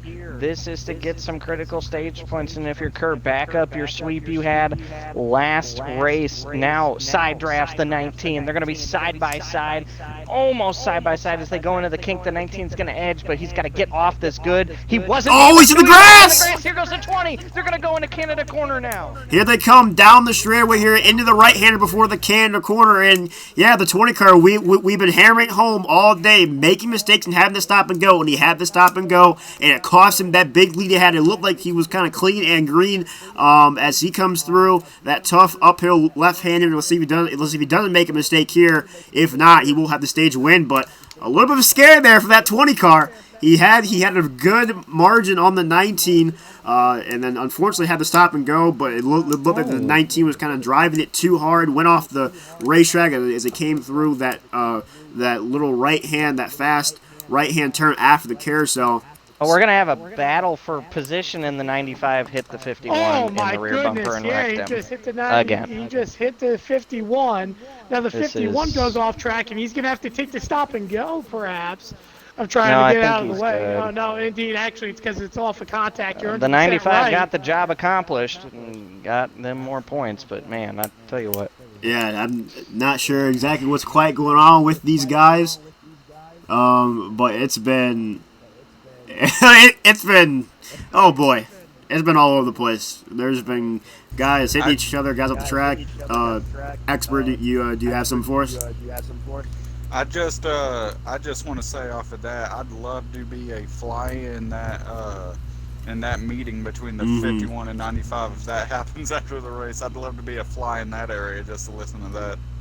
Yeah, definitely, indeed. Lots of battling going on, and it's really been that 95 and the 51. Those together have been going at it all day, and it's honestly been very fun to watch. If I'm being completely honest, it's oh man, I haven't seen this type of racing in a really long time, to be frankly honest. Yeah, and Mountain Dew only going to get 3 stage points this segment, or actually, I believe 5. They got 7th and 8th, I think, or it might have been 8th and 9th. I can't recall, but only getting 2 finishes there, so that's going to kind of put the nail in the proverbial coffin, if you will, as we get ready to go green here in stage 3. Ooh, 3-car J-Mac gets a little loose, hits the grass, causes a lot of havoc here as they come into turn 2. I would expect the 51. There are 3 almost. Look at the 51, angry. Almost 4 wide as they come into turn 2. Very, very angry. 95 off track. Yeah, 95 off the racetrack, and you have to think back to how this race has been between the 51 and the 95. They seem to make contact. Shot that 95 Toyota off the racetrack, and that 51 is hunting down the 19, looking to catch that 20 car here. And oh boy, this is the first lap is always just hectic. Oh, and they are 3 wide heading into turn 6. Now they get it straightened out to 2 wide there, but the 8 took it 3 wide in Canada corner, trying to get by the 18 and 38 both respectively. So that was a pretty aggressive move as we are here in the final stage, and these guys are turning up the aggressiveness to try to go after this win. Well, the wick is about turned as high up as you can. As the 18 getting off course now in front of the 38, the 62, and the 4 all shake and bake guys running right together. And then you got the 2 right behind them trying to take advantage. But these guys trying to get by the 21 and just hitting about everything else in between. And, ooh, man, I'll tell you what, that time, the 19 of Kyle fan, again, almost going off. And I'll tell you what, one guy who's been consistent all day long, with the exception of turn 1 here, was, ooh, that time the 19 cut off the 3. But I was just about to say J-Mac trying to make a move, as now he'll move up into the 2nd position. Here comes the 51 as well right behind. And how about... Oh, contact! Oh, no! Oh, my goodness! What is he doing? Contact! And that took out the 51. The 51 with a good save, though. I don't think he came out of that with any damage at all. Lots of contact in the big winner is the 12. Lots of contact in the Canada corner. Lots of guys just hitting each other. It looked like one of the cars got loose. Didn't quite see who it was, but one of them got loose. Ended up hitting the 51, and you probably know that 51 car is probably fuming. He probably has some damage in the front of that car, and you already know he's going to be coming out as hard as he can to try to fight his way back up there. Well, you got to feel bad. Go ahead, Tim. No, I was going to say, I do apologize. I just want to say one thing, too. We mentioned at the top of the broadcast, you're going to see one of 2 J-Macs. You're going to see the smooth and consistent J-Mac, or you're going to see the loose and all over the place J-Mac. And there in that scenario, we saw the loose J-Mac. And Kevin, you mentioned the 51. Oh my goodness, the 21 now that time got some contact from the 3. Yeah, but now J-Mac's taking the 95's approach here. He's got to pick up the ground. Speaking of the 95 approach, the 2 in the 95, not sure if there was an incident there, but the 2 laying the bumper to the 95 as the 95 pulls away. Not sure if he was just showing his frustration. Oh, and the 8 put the 51 in the wall. Oh my gosh. If I'm the 51, I feel bad for the 51. I got to be honest at this point. The 51 has been trying so hard, has made his way up and down the field multiple times, and he's getting ping-ponged around so much today. I kind of feel bad for him at this point, but still a good performance overall by these guys, and definitely a good show that they've been putting on for us all race. But you also have to be looking at this point right now. If you're the 51 and you look at his teammate of PhD, the GOAT, in the 12, it's almost kind of like, hey, are you guys picking on me? Because the 12 gets around them so easily, and the 51 just seems to be right now the human punching bag, to say the least, because he's been a victim of almost every single SNB car, it feels like, tonight at some point. And I'll tell you what, give him a lot of credit, though. He's still battling for a top 5 position, but SNB right now commanding this race as a result of all that mayhem. Oh, Tom! Oh, maybe we're lagging out. Oh, it is. It's 10 p.m. Oh, no. Oh, no. Get through it. Get through it. I can't. I can't watch this anymore. This is... Multiple I hate guys. this lag. The 11 is out. I believe the 9 may be out. Do not quote me on that yet, but... 9's still on the track. The 11 is out, though. On my screen, the losing 9 3 is already. On my screen, it may be somebody else. Let's see. It was actually the 7. Excuse my language there, but now the 11, 7, and 42 are all out. The 8 and 12 are still going at it on the racetrack. Oh man, this has been one crazy race. At stage 1 looked like a dud. It looked like this race was going to be all the 19, and then something happened. After stage 1, people got their setups in, and all the emotions seemed to ramp up as well. It's, oh my god. Yeah. And another battle here is the 51's trying to hold off Leaf Justin as they head through the kink. It's going to be interesting to see here if he's going to be able to keep this position or if that's going to be another one he loses here. But so much aggression, so many incidents and so many wrecks and a lot of damage for some of these guys. It's going to be interesting to see how that affects the pit stops. We've talked about strategy being key here. Could enough incidents send the shake and bake guys to the back? We know the front two being, I believe, Rangers and Tall Fan already away. But could this be enough to possibly throw Mountain Dew back into this, or is the lead just too insurmountable at this point? Well, right now, the way you look at it, Justin's off the track. Justin off the racetrack. That's going to allow Tom to get around him on the inside, so he only loses one position. But ultimately, right now for SNB, either way, you're positioned nicely with a bunch of cars inside the top 10, despite the mayhem. But I mean, the way you look at it too for this is that if you're SNB now, it's just about maintaining, trying to set yourself up. As now J-Mac trying to work his way around ECR Kool-Aid. It's going to be the fact that you have to try to race this out cleanly. You're going to be dealing with server lag. You're going to see cars all over the place a little bit for the next few moments. So try to maintain through it. Try to keep your car safe and don't rack up damage. Because what we see here on the broadcast is a lot of damaged race cars. That's not exactly the case. Because obviously what they see in the race could be a little bit differently. But overall, you got to try to do your best to keep that race car clean and battle your heart out for the next 20 or so laps.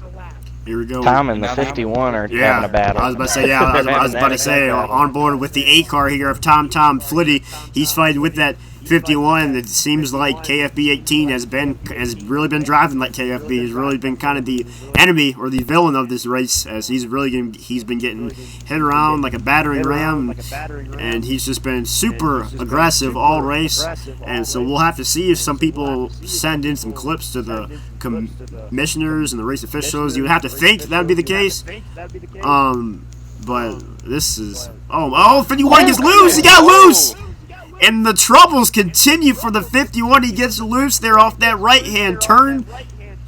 And his day is going just from bad to worse every chance. It seems like he makes up ground, looks to be fighting, and then he ends up getting caught up in some mess. I think he's just fighting damage at this point. I think his car's so beat up. Yeah, he's been beat up from everybody. I was about to say, he's been battling with everybody so much, he's probably struggling to get that thing around.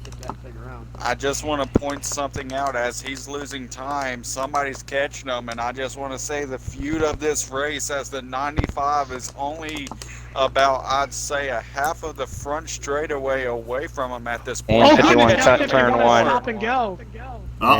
He cut the turn. Wow, the 95 the 95 goes the inside. I don't know why he did that. The whole left side of the track was open for the 95, and he decided to go on the part of the racetrack where he couldn't go, and now the 51 is going to block him down the straightaway.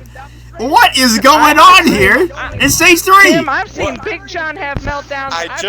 I've seen Bulldog full throttle people 3 or 4 wide at this very same racetrack in a pro league race. I've never seen this. Never, ever, never seen this. This is interesting, and obviously you want to look in the positive side and just hope that both of these guys have cooled down. As now Kool-Aid was looking for position, but he'll wisely sit behind the 95 car. I have a feeling that this is not over. And Tim's mic is glitching. There we go. I think we've hit bingo. I think we've hit bingo on the broadcast board. I don't think we're quite far done. We have 20 plus laps to go and a lot of mayhem still left. Looking at this, I like I mentioned before, I averaged like I mentioned before the broadcast, I averaged the Xfinity laps of the average lap of the last caution. Give it to me, Larry Mack. It's going to be around 7 to 6 laps to go. So in that final little run, if we do get a caution, expect it to be in that final run right before the caution cutoff. So that's definitely going to be interesting to see, and that could definitely mix up this race. We saw at the beginning of the stage how aggressive everybody was.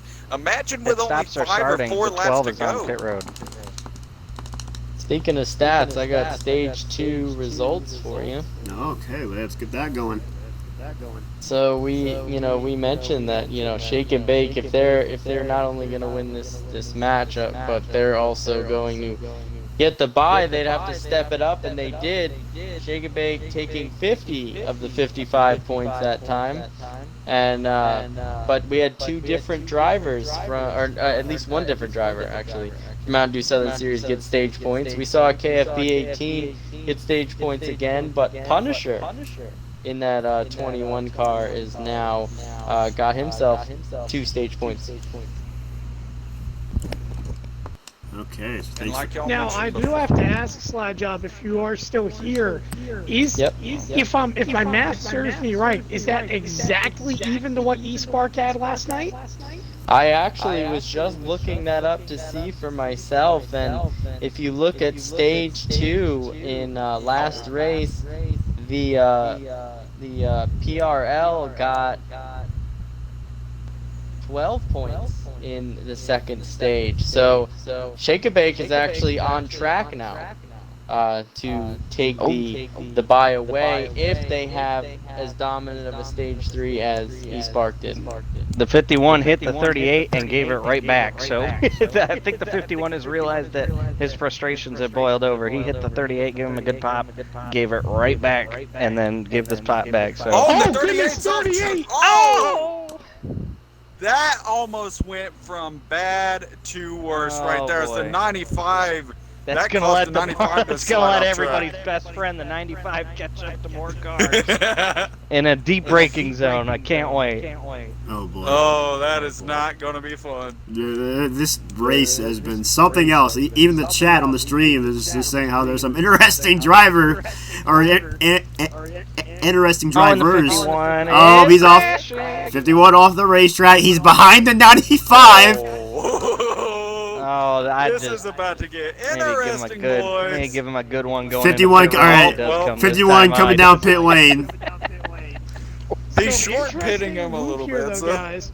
Well, I wouldn't say that. I would say these guys are pitting right on the number, but we're starting to see who's going with that fuel strategy early on to try to get that extra lap so they don't have to do it later, and that is both Element as well as the 95. So this is going to be interesting moving forward. Maybe they try to save the strategy for one more stage so they don't have to push on the last one. But this is going to be more of a, I'd say, maybe a battle or opportunity to race for second compared to the lead, because I'll tell you, it's pretty much spread out in regards to the leaders that had already been. As we move back. It's gonna be difficult. Oh, go ahead, guys. Sorry about that. I was going to say, the biggest thing here for Shake and Bake is just control what you can control. If you get maybe, I think I've heard over the radio, 1 or 2 guys get warned for aggressive driving. You tell those guys you run around 3/4 throttle and you don't hit a soul, because the last thing they need is to get an unwarranted points penalty to ruin the opportunity to get the bye. They're already on pace to get it. Don't do anything to mess that up. Yeah. That's what I would tell the guys. And just calm down. And I would assume that Shake and Bake, they're telling that 95, really telling everybody, just do your best around that 51. Don't do anything to give yourself that penalty, because we've seen the 51 and the 95 be the main 2 guys going at it, but we see the 38, he got involved a tad bit too, and the 38, he's also in Shake and Bake as well. So as much as the guys probably want to retaliate to that 51, they have more to lose than he does, because as it looks right now, it looks like Shake and Bake has this one pretty much locked up. Assume they don't shoot themselves in the foot with penalties. I mean, these Mountain Dew guys can honestly, they can really just kind of go at it even harder because they really have nothing to lose there. I guess the only thing that they would have to lose would be essentially getting kicked out of the tournament and lose their chance at getting back in it as a wild card. And certainly that was the one thing I was planning on mentioning there. These guys still have something to fight for. They may not win this matchup, but this was a big thing that a lot of these teams were focused on fighting for is, hey, we got to get up there and try to compete and try to get that wild card spot. So these guys still competing in this race, they still have something to fight for. They can't give up. They can't get frustrated at this point because there's still a chance to advance at this point, and let's see if they can attempt to do that as well. Well, is that exactly the case? Because to my understanding, I thought the wild card was teams that lost in the super speedway round. So to me, this could be news and potentially the fact that road course eliminations may indeed have a factor. But regardless if that is the scenario, I could see a big reason to push. But overall, it's, again, getting a matter of how many points you can rack up. Obviously, you know right now, based upon the way it looks, is, by the way, J-Max in pit road now as well. 13 seconds of damage on that 3-car, if you saw in the eSpark chat. He just posted, he said, rest in peace, 3-car. Tom just bounced off the outside wall, taking a hard left. He didn't spin, but he took a good little lick there on the right front. He lost P3 to the 12, so I'll tell you what, don't tell the 12 that MDS is almost mathematically eliminated at this point, because he's putting on a whale of a show, just trying to give out everything he can, every last ounce. You wonder what could have been if you're Mountain Dew if the 12 had remembered to pit going into stage 2, because remember, he forgot to pit and was not a factor, and he has been probably their fastest car. Him and the 51 have definitely been close to each other, but right now I'm trying to find where the 95 and the 51 are, and they're separated by at least 3 turns, so I think we're good for a lack of action for a little bit. Actually, they're both together in the carousel right now, and it looks like the 51 is catching them. The only car separating them at this point is going to be the 62, which is the 95's teammate, so it's going to be interesting to see if the 51 catches them. And just to add to the story from these guys, just got to give a shout out to one of the people in chat with this quote, Worm, quoting, "I don't care if the race is over, change my tires." So throwing in a little historic movie quote there for you for this rivalry that we've seen develop here in today's race. Yes, indeed. Well, the only good news is that the pace car is not going to be on the track in that scenario. However, the way you look at it, this has been a dominant performance when we look back at our leader right now in that 20 of Rangers 15. And I'll tell you, he's done a great job expanding that lead. And despite that one little bluff there on the final lap of stage 2 is now, by the way, Frozen Toes off the track. She serves as stop and go. But with the exception of that little bluff at the end of stage 2 on the final lap, since he's been able to get adjustments, Kerr and Rangers X15 has been able to dominate this race and show his road course experience, putting on a show right now for SNB. Yes, indeed. Yeah, putting on a show. You hit it right on the nail there. Then this whole race has been one big show, mostly due to the 51 really just making his presence known, telling everybody, hey, I'm here, I'm fast, I'm ready to race. Just kind of bad luck, partially on his part for the 51. But as we're entering the final parts of the race here, dwindling the laps down here, I believe we have just over about 16 laps to go, somewhere around there. So we're getting down to it, boys. And right now, the 20 car has a huge lead on the car behind him. Oh boy! So assuming we don't have any cautions or any type of mistake. Count that out because the gap is shrinking between the 51 and 95 at this point, as the 62 is no longer between them, and they are 51 slowly closing that gap. Whether the 95 is making mistakes or the 51's just able to catch him at this point, but that gap is slowly but surely coming closer and closer together. So this race just might not be over just yet. And I'll say another thing too, the race for second overall may not be quite over yet because the battle for third is closed back up. The 12 and Tom Flitty right now getting pretty competitive as they work their way into turn number 2. Not only both of them doing a good job of chasing Kyle Fan 18 down, but they're doing a good job of being on each other's bumpers overall, trying to, compete for a position. Let's see if Tom here can get it going into Moraine Sweep in the hard left. That's what scares me every time is that 8 car in the hard braking zone is swinging that thing to the inside, peeking on the left rear quarter of the car in front of him.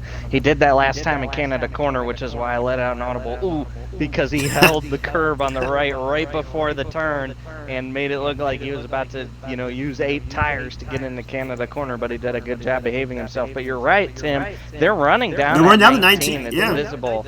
They were only a half a front straightaway behind, and now they are only 1 turn behind. So you wonder if the 19 maybe is realizing fuel, nursing damage. It could be a multitude of both. So you don't really know. But these top 4 are extremely separated from the rest of the field. And honestly, Rangers is just in a class in his own. Call him Mr. Track Bar because he gone. Yeah, he is really just kind of scooting away from the pack. That's really been the theme for all of these road course races. There seems to be one guy that just kind of blows out the competition, and then you got your 2 or 3 batch of guys as we see right here with with the 19, the 8 and the 12. These guys are fast, just not as fast as the 20 car, and they're kind of in their own world. And then you got the rest of the field, and then you got guys like the 95 and the 51 who are out here just to kind of make their statement known. So the road course, it really separates the good from the great and the good from the bad. It's really what we see as the 12 car. So he's going to make his green flag pit stop here. So we'll see how these other guys kind of cycle around here. This is going to be interesting because this is the second consecutive run where that 12 car was the first one to pit. So I have a very bad feeling for him that unless he's able to go 8 laps the next 2 runs, he's not going to be able to make it on fuel. He will have to pit 4 times compared to others that may only have to pit 3. So the 12, this could be impactful because what's been a good result to this point, battling for third, may ultimately knock him out of the top 10. Oh boy. On board with a 19 here. Just, in that 8 car, he's running him down. We'll see what happens here. We'll see who takes. Let's see who will come down here for green flag pit stops. But yeah, that 19 has really been off the pace. As soon as the tires start to wear, he really starts to kind of lose his car, and it's definitely not good to see, especially with how these, it's looking like these green flag runs are going to really run it down to the point as he goes off the racetrack actually. So he's going to lose that spot to the 8 car. But with how this fuel run is looking here, you're going to be on pretty worn tires by the time you get to those last few laps, and those last few laps are critical in keeping your car stable so you don't make any mistakes. Because once you get to 5 to go, you can't have another caution, JRM. Oh yeah, absolutely. Really, I don't. These guys aren't going to bring out a caution unless somehow 5 cars are all together under a blanket, and somebody shoves somebody into eternity. But these guys they're just gonna have to ride out what they got. As Tom is trying to negotiate some lap traffic with the 41, gets right on his rear bumper, gives him a little boost, scoot and boogie, and goes on by. Now the 19 is going to have to negotiate that. We'll see if they get ready to pit this time. Looks like the 19, thought he made a swing there. Did not, so they're going to stay out. So yeah, the 12 is going to be in dire straits on the fuel game here. He might not have gotten the memo, so we're going to have to see how he does. Yeah, I'm on board here with the 4 car, or at least I'm looking at his stream on my computer, and he has about 2 laps to go here in fuel. So I feel like a lot of guys are on different strategies in terms of fuel and tires and that sort of thing. I'm still surprised to see how good the tires are in comparison to the fuel. I would expect those tires to be a little bit more worn than they are, but looks like some of these guys are doing a pretty good job of keeping that car stable as terms of tire wear. But as a 51, he's coming down pit road, so it looks like the 51 of KFB 18 will make his green flag pit stop probably the second to last one here. We'll see. So it's going to be interesting to see how those guys that pit a tad bit earlier, how they're able to kind of survive until the end because, with the fuel run not being as long, it's going to be critical of when you pit because you might have to save more than others, and that might cause you to kind of fall back in the field, expert. Certainly, and that's something that a lot of these guys definitely wouldn't want to have, especially guys in the Mountain Dew Southern Series who have not had the best day so far today. And it's one of those things that these guys are just trying to, for pride, they're trying to get the best position they can. They're trying to get the best finish that they can, not just for themselves, but as a team. Because it's one of those things for these guys to, you may be out this round, but I'm sure, a podium finish or, if somehow a miracle would have happened to where these guys could possibly get up there and try to challenge for the win, then that certainly helped the morale after taking a tough loss here in the tournament. But definitely a good performance overall by both of these teams, and definitely nothing to be ashamed of for the performance they put on today. Yeah, definitely indeed. Both of these squads should not be disappointed in how they raced. They definitely put on a show for the fans, especially in the middle parts of the race. Usually stage 2 is where the race kind of gets boring because you're kind of out of that honeymoon stage of stage 1, just kind of excited to get back to racing, and then stage 2 is usually where it gets stale. But stage 2 ended up being more exciting than stage 1, and lots of guys battling, and that even transferred over into the early parts of stage 3. So both these teams put on a very good show for the fans. No matter what the outcome is, I definitely had a fun time commentating this race here. And we still have a good amount of laps to go. We still got about 12 laps to go here, so anything can happen.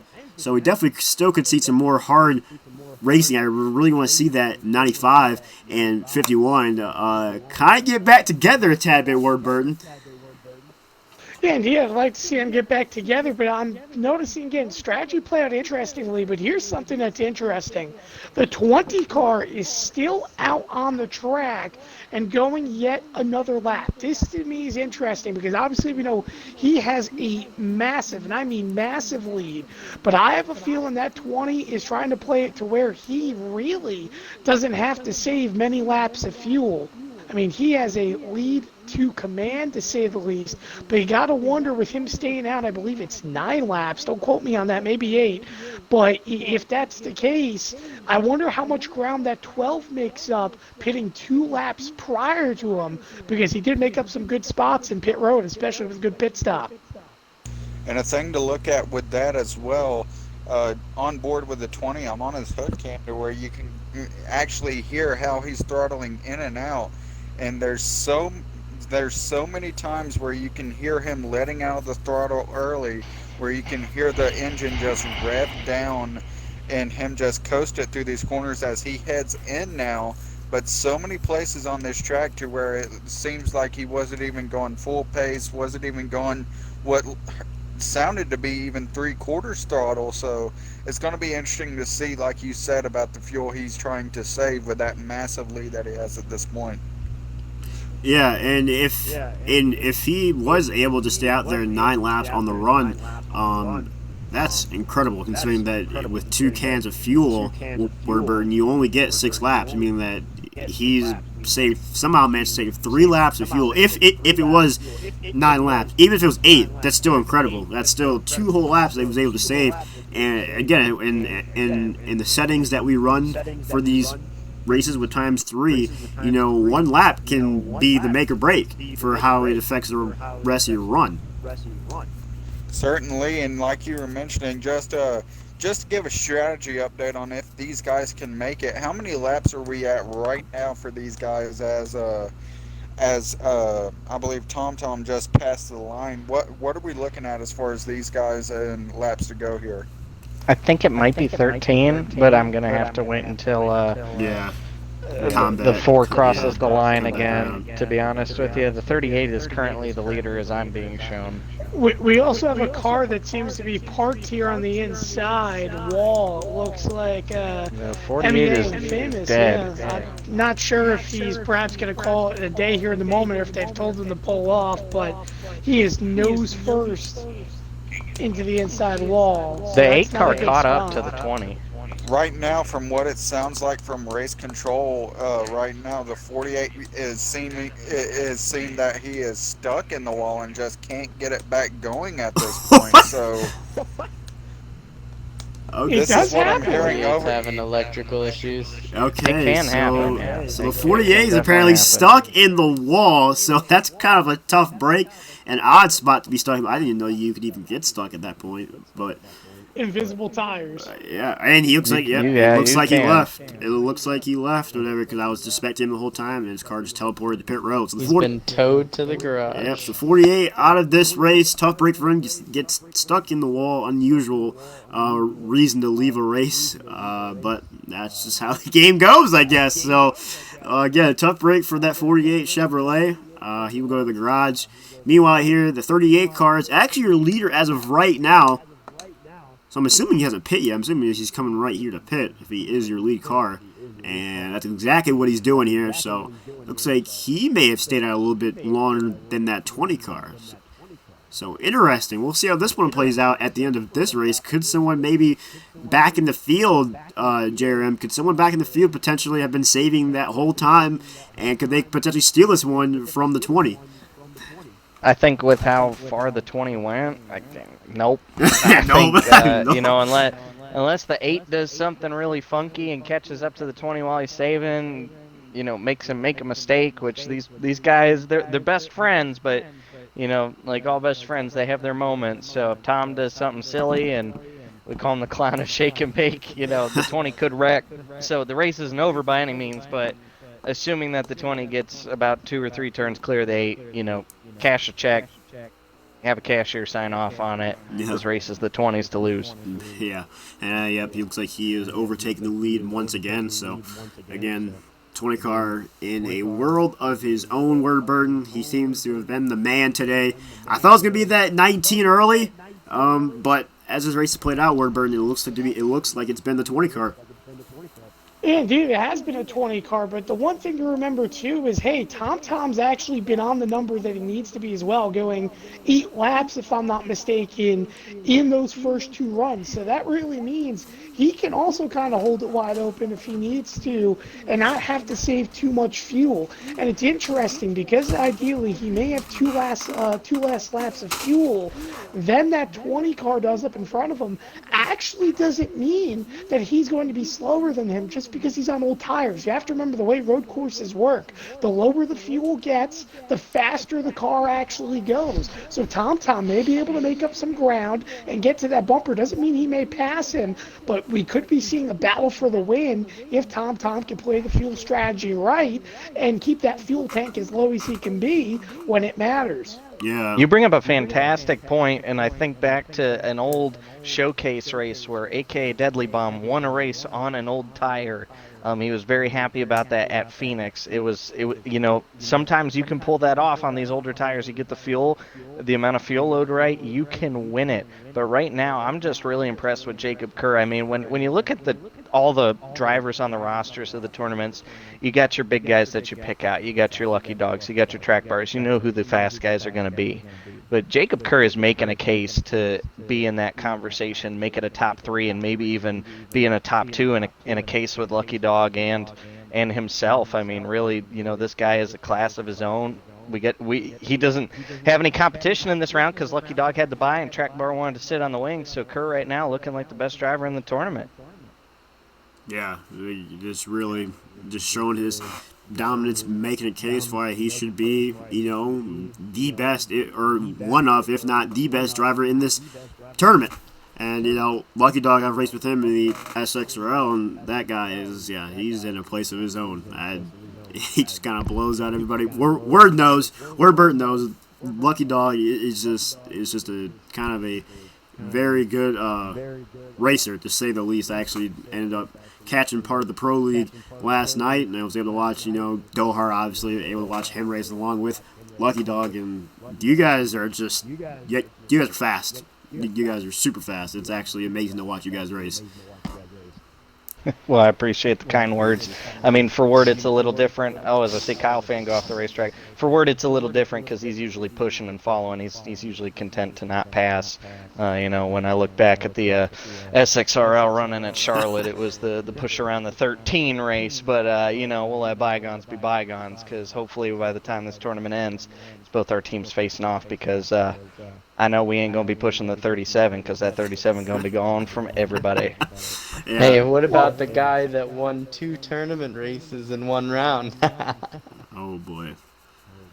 That's a good point, too. Very good point, too. And Just the other kidding, thing, I thought it too, was you have to funny. remember is, the way you look at it is that this is a team type of tournament when it's all said and done, and it's the approach you take to it. Many teams have different approaches. Some teams go out there and race. Some teams want to go out there and try to rack up the points, and respectfully so when you have a bye on the line. Sometimes you want the points, but again, that all can happen. Whoever gets the bye here at the end of tonight, rather if it's SNB or eSpark, they've earned it. But most importantly, I think they earned it at the most important time because when you look at it with the Super Speedway round being next, you have no idea what to expect. I mean, anyone can win. The 20 gets a little bit loose there. Tom again getting to the bumper, and yet again we're going to have a good little battle for the lead. Of course, that is, if Kerr doesn't pull away in the carousel like he did the last 2 times. He probably will, to be honest with you. He's been doing it every time. But you bring up a good point, and I talked to my guys before we went off into race yesterday. I said, I would love to get the bye. It feels good. But at the end of the day, remember where we're at. We are a custom setup league. We don't do presets. We have some good preset racers, but that's not what we're known for. So we're not out to prove anything because I know if we go tit for tat with any of these leagues, we're going to be able to put on a good show and I give us a chance against anybody. But at the super speedways, man, I think you've seen it in the Pro League, you've seen it in eSpark. When you get the 37 and I hooked up, there's nobody better in the business. It's like Michael Waltrip and Dale Jr. So if the 37 decides he wants to put on the driver's suit, next round, I don't mind being in the super speedway race, but 37's got to want to put on the Kroger outfit. Yeah, those super speedways, they're just a whole different animal. And if you guys thought that the road courses, or if anybody thought that the road course was going to be a huge huge kink in the whole thing, I have to argue that the super speedways are more of a kind of more of a kicker than the road courses are, just because anything can happen because everybody can go full speed and turn left. Road courses, it takes a certain amount of skill to be good and to be effective there. But the super speedways, everybody knows that if as long as they're in the draft, they got a chance. So as long as you got cars in the draft coming to the white flag, there's going to be something happening coming off turn 4, going down the back straightaway and all that stuff. So. And again, that's where a lot of kind of those tiny mistakes are made, like cutting someone off, putting someone in the wall. Those little mistakes can be huge, or speeding into pit road. There's so many things that can happen where if you make a tiny mistake, it could literally cost you the race, because it's not like a normal mile and a half where you can physically make up time by yourself. The only way to make up time on the super speedways is you got to have a pack. If you don't have a pack and you're sitting by yourself because you made a mistake, you might as well just pack it up, because at that point your race could be over. Well, you touched up on a good point, and if you're running as a team and you have 1 or 2 guys fall off the draft pack, and you're up there, as a team, do you make that order to collect those 2 guys and give yourself a chance back? Because I think if you're in a pack of 10 versus pack 8, pack 10's going to win. They're going to work together, and they're just going to have more cars. So it's going to be really interesting to see how the strategy will go, how different teams treat that, because I don't know if there is a right or wrong way to do it. There's so many different ways. So it'll be really interesting to see what all these teams can come up with as the best strategy for how to tackle kind of the great equalizer, which will be the super speedways. Yeah, and even though that super speedways are, I guess could say, more plain and simple, there's still some strategy that goes into those things, because there are some guys that are really good at saving fuel on the super speedways, because if you're sitting in the middle of a huge line, car to pit road. All right, 7 to go. Tom's on pit road. All right, so the 8 car to pit road here, as it looks like we're probably gonna start the last cycle of green flag pit stops here. But touching back on the super speedway thing, there's still some strategy that goes into those things because again, it's saving fuel. Because if you're sitting kind of midway in that pack, you can really save fuel because the draft just does so much for you. Is that you can lay off the gas and not even push the guy ahead of you, just kind of sit in his draft and just continually just kind of lay off the gas a bit and save some fuel, and you can save a good lap or two of fuel, which again could be critical down the stretch, and also just being in a pack, how you race in a pack with your team, because there are some guys that are better or there's some teams I should say that are good at racing the plate track because they know how to lay off and give room and not make stupid moves and not try to stick your nose in when someone slides up the racetrack and that sort of thing. So despite the super speedways being I shouldn't say kid friendly, but I guess more simple, there's still some strategy that kind of goes into all that. Well, I do want to ask this question as well. Obviously, you mentioned strategy in regards to the super speedway races, but looking back into this race, and usually I guess you could say this is a Larry Mack question, but I do want to ask the professional of the Pro League, Tyler, here in this scenario. If you're Kerr, we know how his fuel window has looked in these first 2 runs. Do you try to stay out longer so you can put less fuel in the tank? Or do you pit now as, oh my goodness, he goes wide through Canada? That's going to make him slow down a little bit, lose some time. But going back to the question, or do you pit this time since Tom pit last time is the question? I think you see those 2 lap cars in front of you, you pit this time, you don't risk it.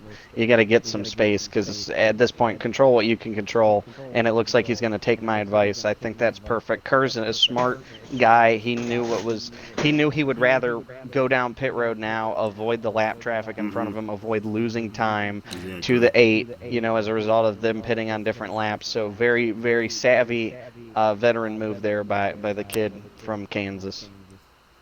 Yeah.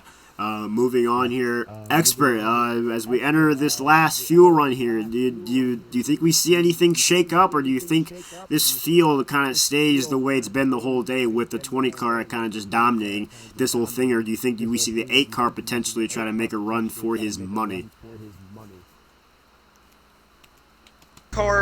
The 8 car could show up there. Of course, they had that battle, and I feel like that could continue here. It just depends on how the pit stops cycle out, as I believe the 8 car is coming up the front stretch. We're about to see it here as the 20 exits his pit stall. He's going to hit the line here as off the 20 pit road. exits.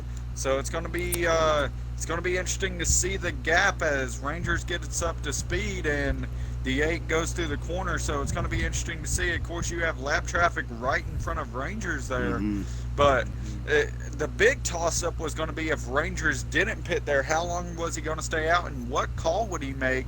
I felt like that would have been the more interesting call there if he had stayed out. But, of course, making the right decision as he's able to get ahead here and be on some fresher tires. Maybe, like I believe he probably did take 4 tires, but goes wide there, the lap car throwing him off his game, and that could help the 8 try to catch him here, as the 8 not too far behind there. I'd say only about 2 or 3 seconds behind, so it's going to be interesting to see if he can try to close that gap here in the final few laps. Yeah, I think I heard off your Mike, I think I heard them give the 2 car the blue flag, telling it to get out of the way of the 20. Because, obviously you don't want to see a lap car potentially wreck the lead car here, as I believe they're coming around to 6 laps to go, if I'm not mistaken. I believe that is what we... I believe it's going to be... It's 5, actually. 5, all right. Or 6. It is 6. You're right. You're right. All right, so coming to 6 laps to go here. This is getting down to the nitty-gritty word, Burton. Do you think we see that 8 car catch that 20 car? I don't quite think so. I think now that Kerr's out in front, he can command, and hey, he has to work around the 2 car too. And you know what? Tom had an opportunity there to make up some ground on the 20s. Now he runs into the back of the 2 car. Yikes. I mean, he's got to obey the blue flag yet again here, but Tom had his chance, as now the 2 does move out of the way, to make up his ground, and he messed it up. Going into the 2's trying to get to pit road. Sweep. Indeed, the 2 trying to get to the pits, but he messed messed up the Moraine sweep, and he took it wide just like the 20 did. So ultimately, that cost him his chance at the time, and you see now the 20 with a massive lead. And the other question, too, is Tom pit a lap earlier. He may now have to play that scenario where he has to save fuel. So really, the 20 can just fly away while Tom's just going to continue to fade. Yeah. And the 20 is about to go by Frozen. He's already lapped up to 13th place, 12 cars on the lead lap. Oh, boy, yeah. So the 20... And Element's just coming down the pits now. I believe Element was our leader, if I'm not mistaken. No, it was Kerr. Kerr had already It was shot Kerr? ahead of him. Yeah. So 20, Ooh, 20 Justin car, having to take a stop and go. 20 car showing his dominance here.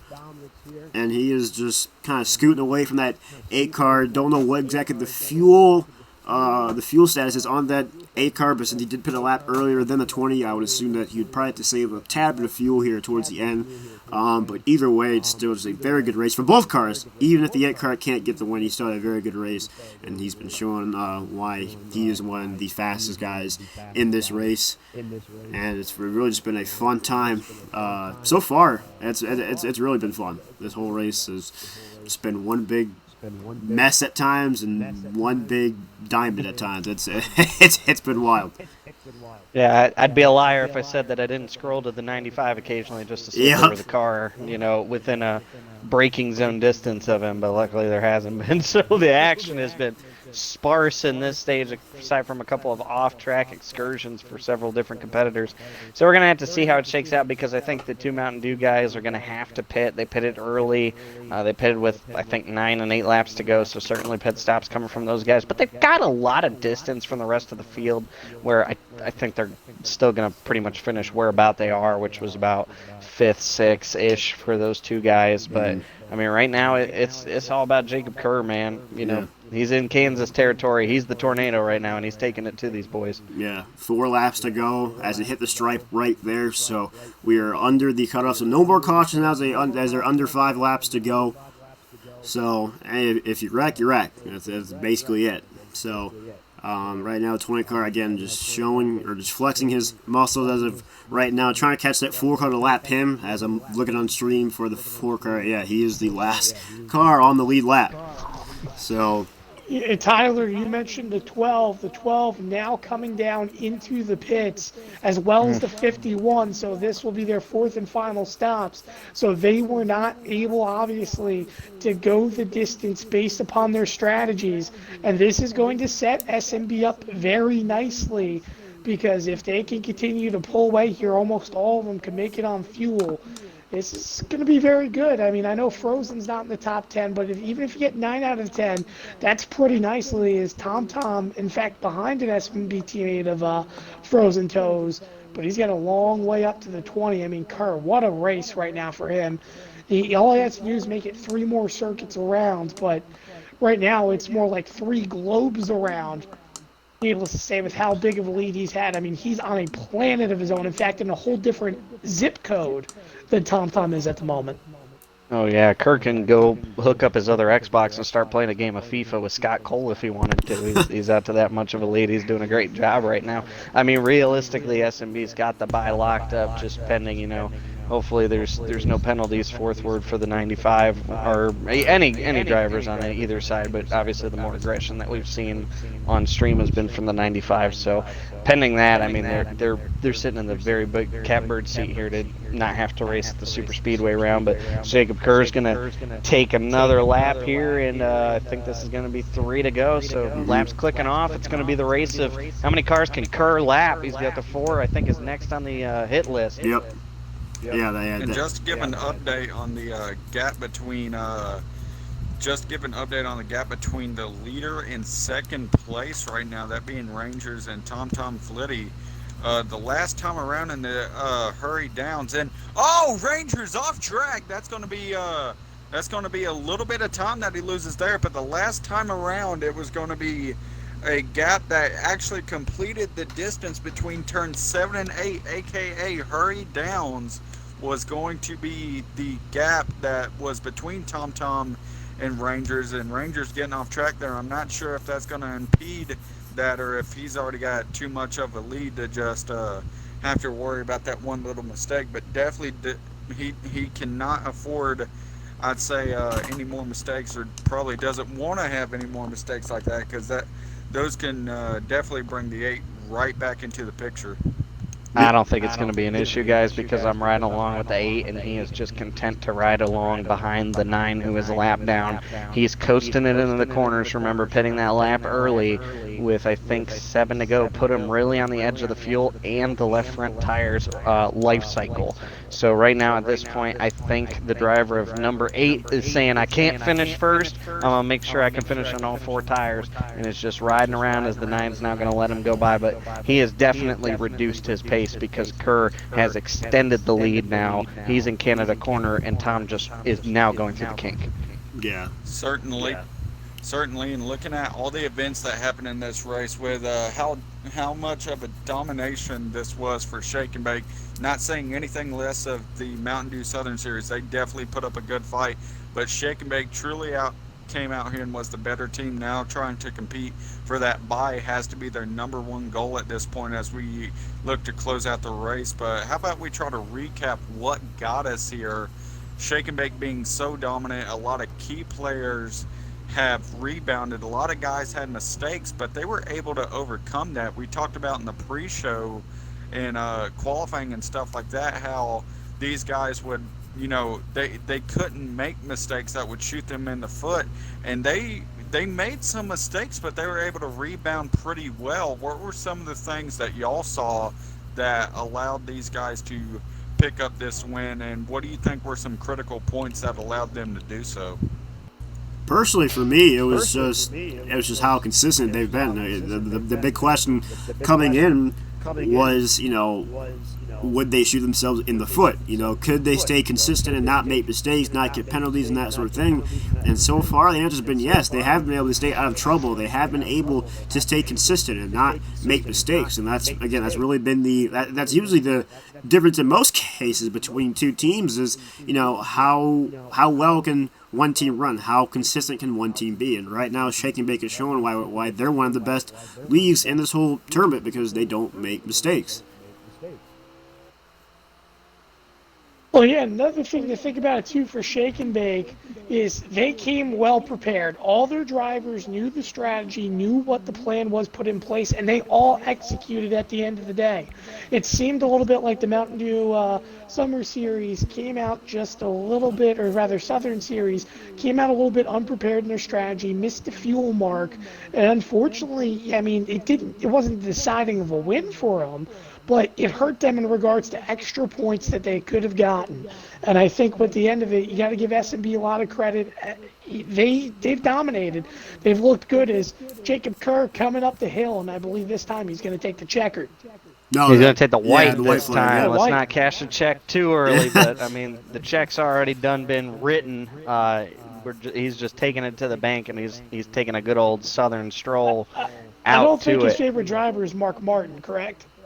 I don't think so, but it could be. I don't foresee Kerr doing anything too silly. If it was Tom, I wouldn't put it past Tom to go down pit road here as he goes up the start-finish line, coming to the checkers. But I think Kerr will play it safe. He does have a big lead, but I don't know that he'd want to chance it that way as he gets ready to head down here. And I just, Tim, I think the deciding factor was, Shake and Bake didn't take my wager. They didn't put Cape out on the racetrack. Well, we all knew Cape would have won the race.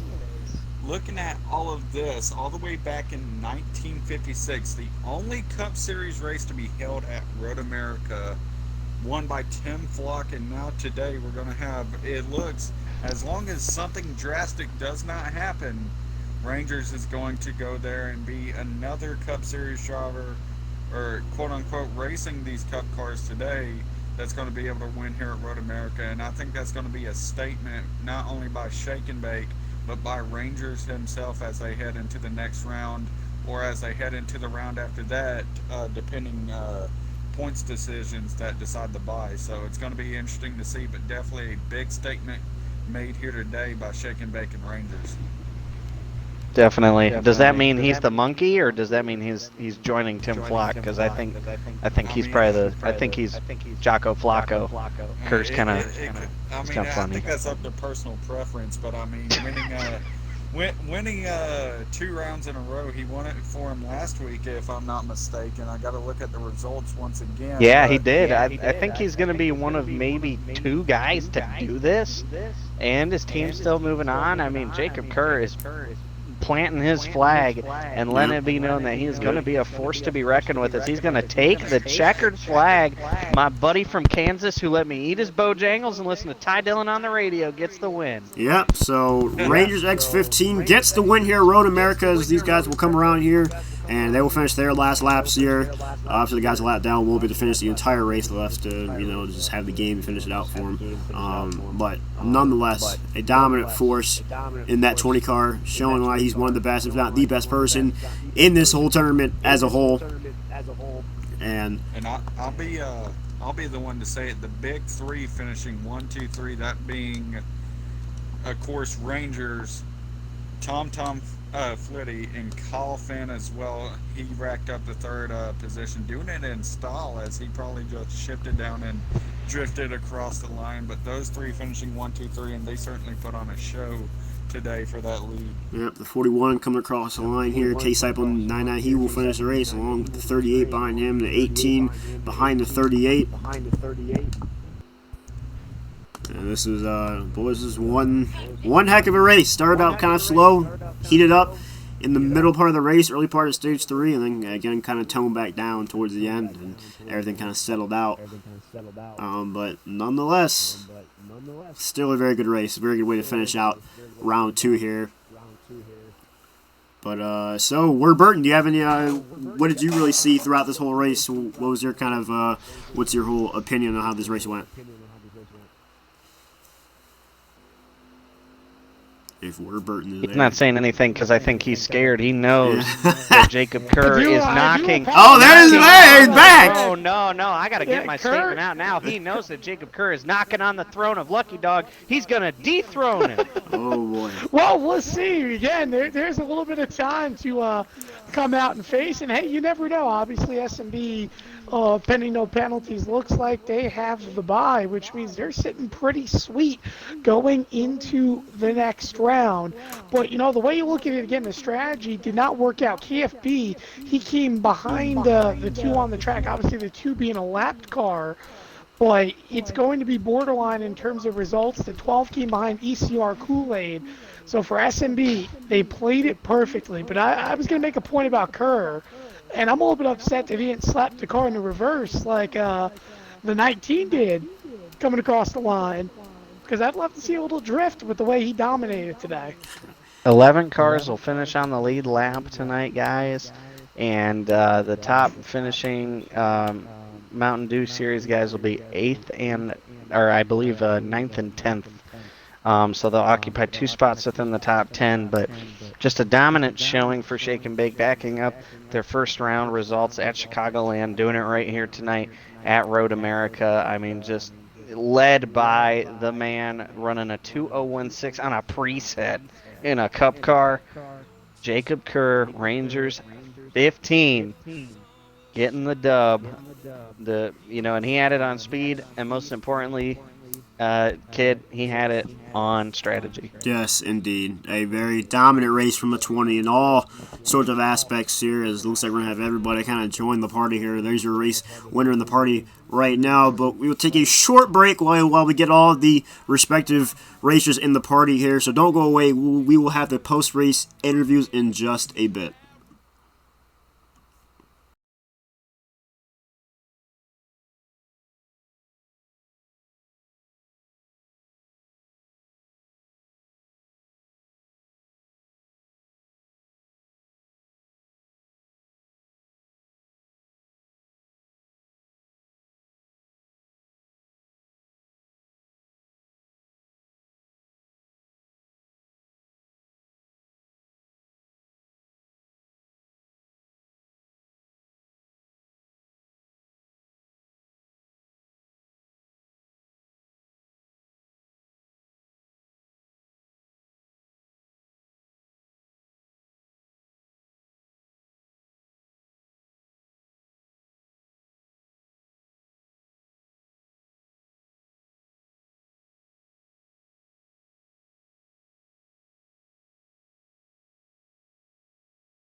Welcome back here to the post-race interviews of the Fast Family League Showdown here at Road America between the Shake and Bake Racing League and the Mountain Dew Southern Series. We have all the respective racers in the party right now ready to get interviewed here. So I guess we can go ahead and start off with the first one, Slide Job, if you want to enter, just go through the list here.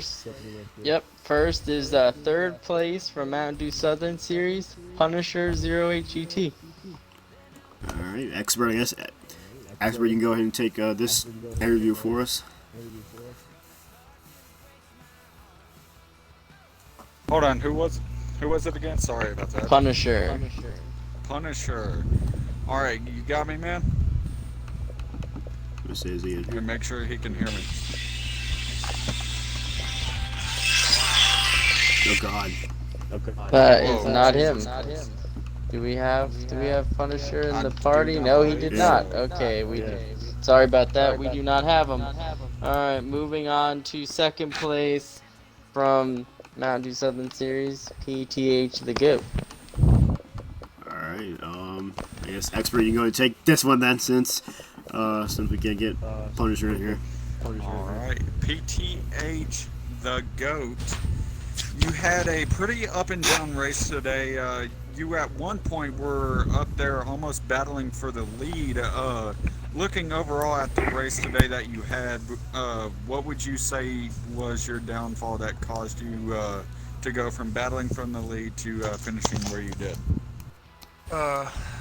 Definitely my car in the long run.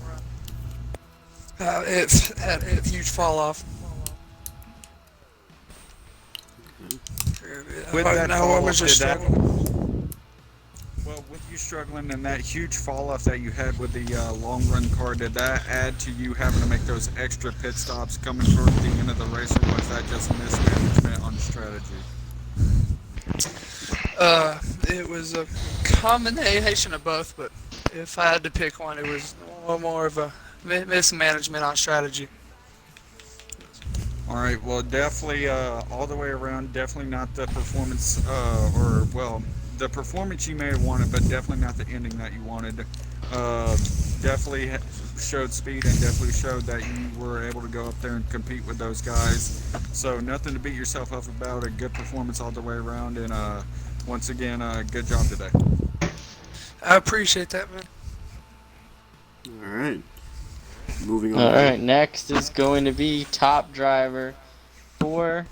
Actually, I messed that up. That was your top driver from Mountain Dew Southern Series. The second place for Mountain Dew Southern Series, KFB 18. Yes, this is my guy right here. All right, KFB, you got a copy for me, buddy?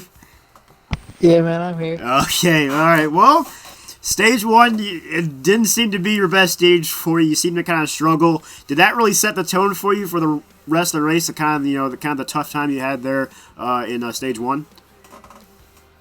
Yeah, it mired me back a little bit. I struggled getting back up there in the top 5 there in stage 2, but yeah, that definitely set me back. Definitely. Did you? It seemed like you were driving that thing hard. You were wheeling that thing. You seemed to be driving like Kyle Busch. You seemed to be kind of just pushing your way up there, not caring who was in your way. Did you seem to have some rivalry going on with the 95 there in kind of in stage 2? Oh yeah, there's no doubt. Yeah, there was something going on there. He shoved me and I shoved him back. Kyle Busch. That's what you got to do.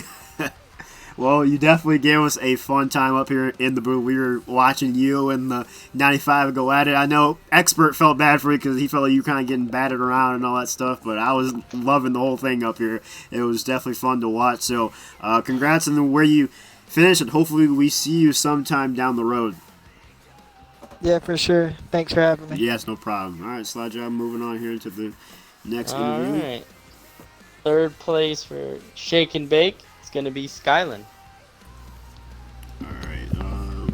Who wanted this one? What's going on? Yeah, this is Dilhar. I guess. I guess I'll take this one again. All right, Skyland. I guess the flip side. You get both sides of the. Yeah, I'm gonna say I give. All right, Skyland. So moving on to you now. You're on the flip side of that rivalry with the 51. What was your take on that whole thing?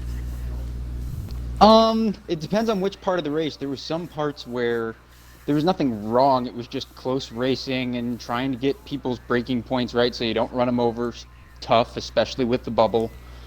But there were a few times where, you know, people started bouncing off each other and the cars got out of shape, and then you're checking up and you're trying to not lose your car. Mm-hmm. And most of the times I collided with the 51. That's what happened. Okay. It was just the cars were out of shape, and you guys know how this game is. If you're partial throttle with these cars, they're a basket case. Yeah. So it's trying to hang on to it, but then not give up a ton of ground, and yeah, unfortunately, it got into them. Yeah, because we saw you guys going at it, and there were times where we were checking through the field, checking on you and the 51 to see if maybe you guys were back together once again, because you guys definitely created a show up here in the booth. We were sitting here and the whole thing just watching what was going on. There was a point where I believe the 51 had a stop and go where he had to stop, and you actually made up ground on him, and you decided, I believe it was at the exit of turn 1 coming into turn 2, and you went to his right, almost went in the grass instead of staying on his left side. Was that kind of, were you predicting him to kind of block you on the left side of the track, or did you just kind of just yeah, I think that's, if I'm remembering it right, I think that's what it was. I was trying to make sure that I didn't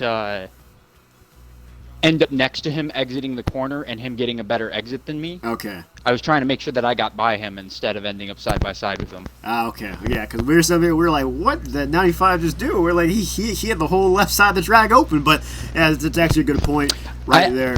Yeah, no, I remember that one. That was when I judged how much he was picking up speed. I thought he was going to end up next to me in the middle of the corner, and then we might drag race down the straightaway, and then going the hairpin. Who knows from there? Who knows? So I wanted by him. Yeah. So, all right, so definitely a smart move right there on your part. But again, congrats on your finish, and congrats on as of right now, it looks like Shake and Bake probably is going to be moving on here. But again, just congrats on a very good race and a very fun race indeed, and hopefully we see you down the road here.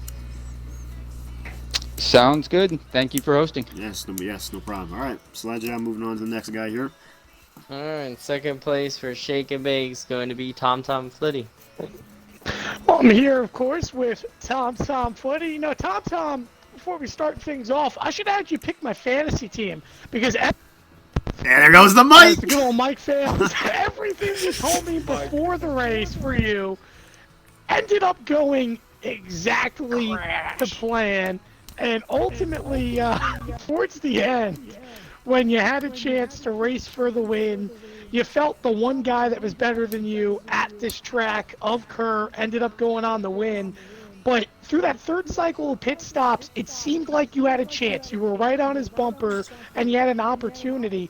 What happened going in that last run? Did you not just have enough fuel, or what happened in that scenario?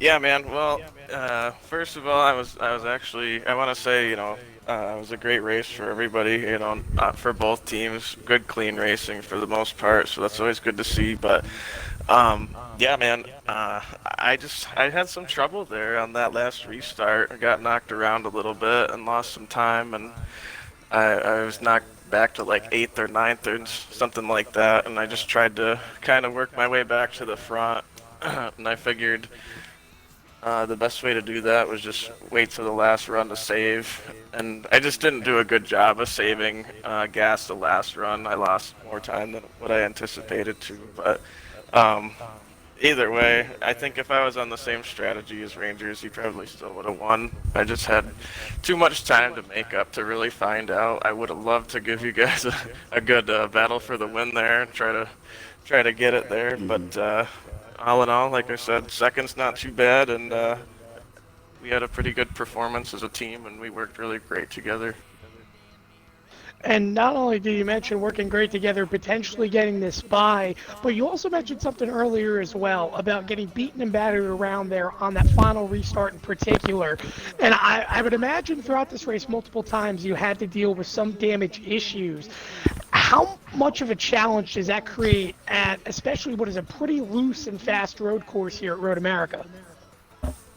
Yeah, luckily I actually didn't really have too much damage. I think the most I had was only like 5% aero, so it wasn't terrible, but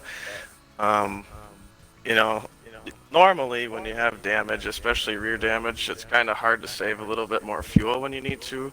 But luckily that wasn't an issue for me. I was kind of, on my own island there in second place, trying to just save to the end to make it for that last 7-lap stretch. But Rangers just drove away from everybody either way. So it was a good race for him, and like I said, second's not too bad, so I'll take it. And one last question before we move it on to our winner. Obviously, based upon what we're looking at right now, you guys may get the bye pending no penalties. Are you a little bit upset that you may not be racing as a...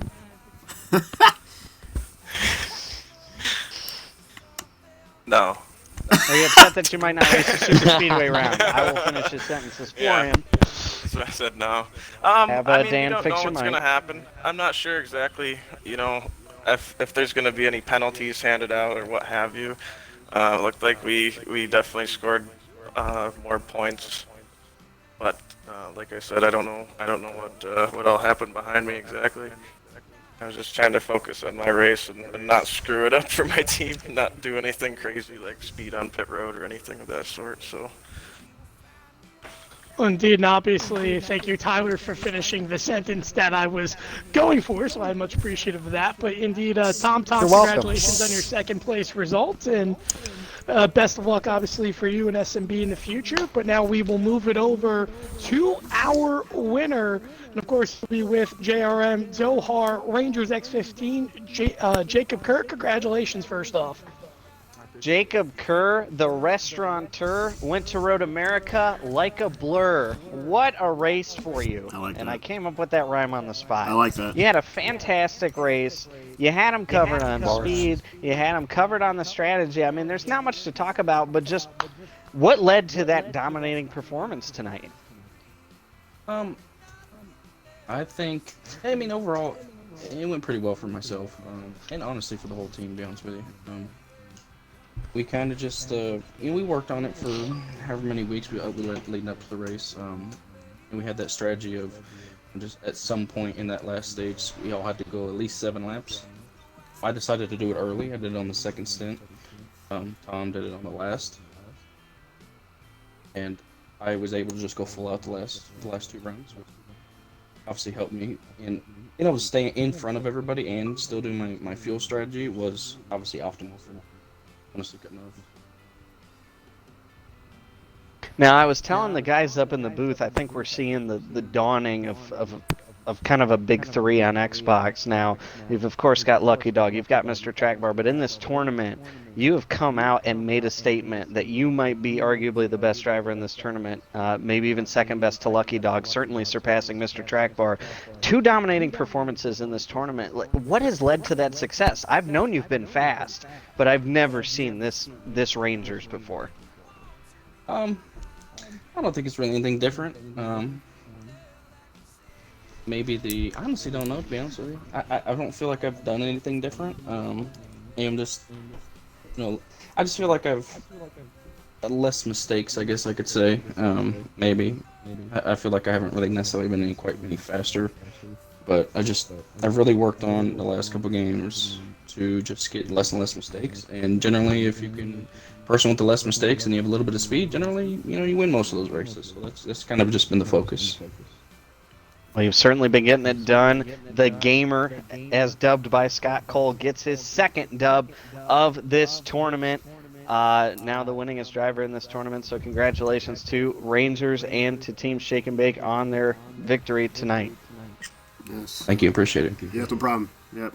Definitely a very dominant performance from Rangers X15. The whole chat is lighting up for it. They're all saying Rangers is fire. They're all congratulating him. So obviously he impressed a lot of the fans tonight, as he should have. But now, moving on here, Slide Drive, do you have a official point update for us? I have an unofficial point update. Unofficial, yeah. That's fine too. Oh yeah, I know. I'm sure a bunch of the guys in chat had their calculators out trying to figure out who's got it. Well, I'm gonna start with stage 3 first. It was a pretty interesting stage 3.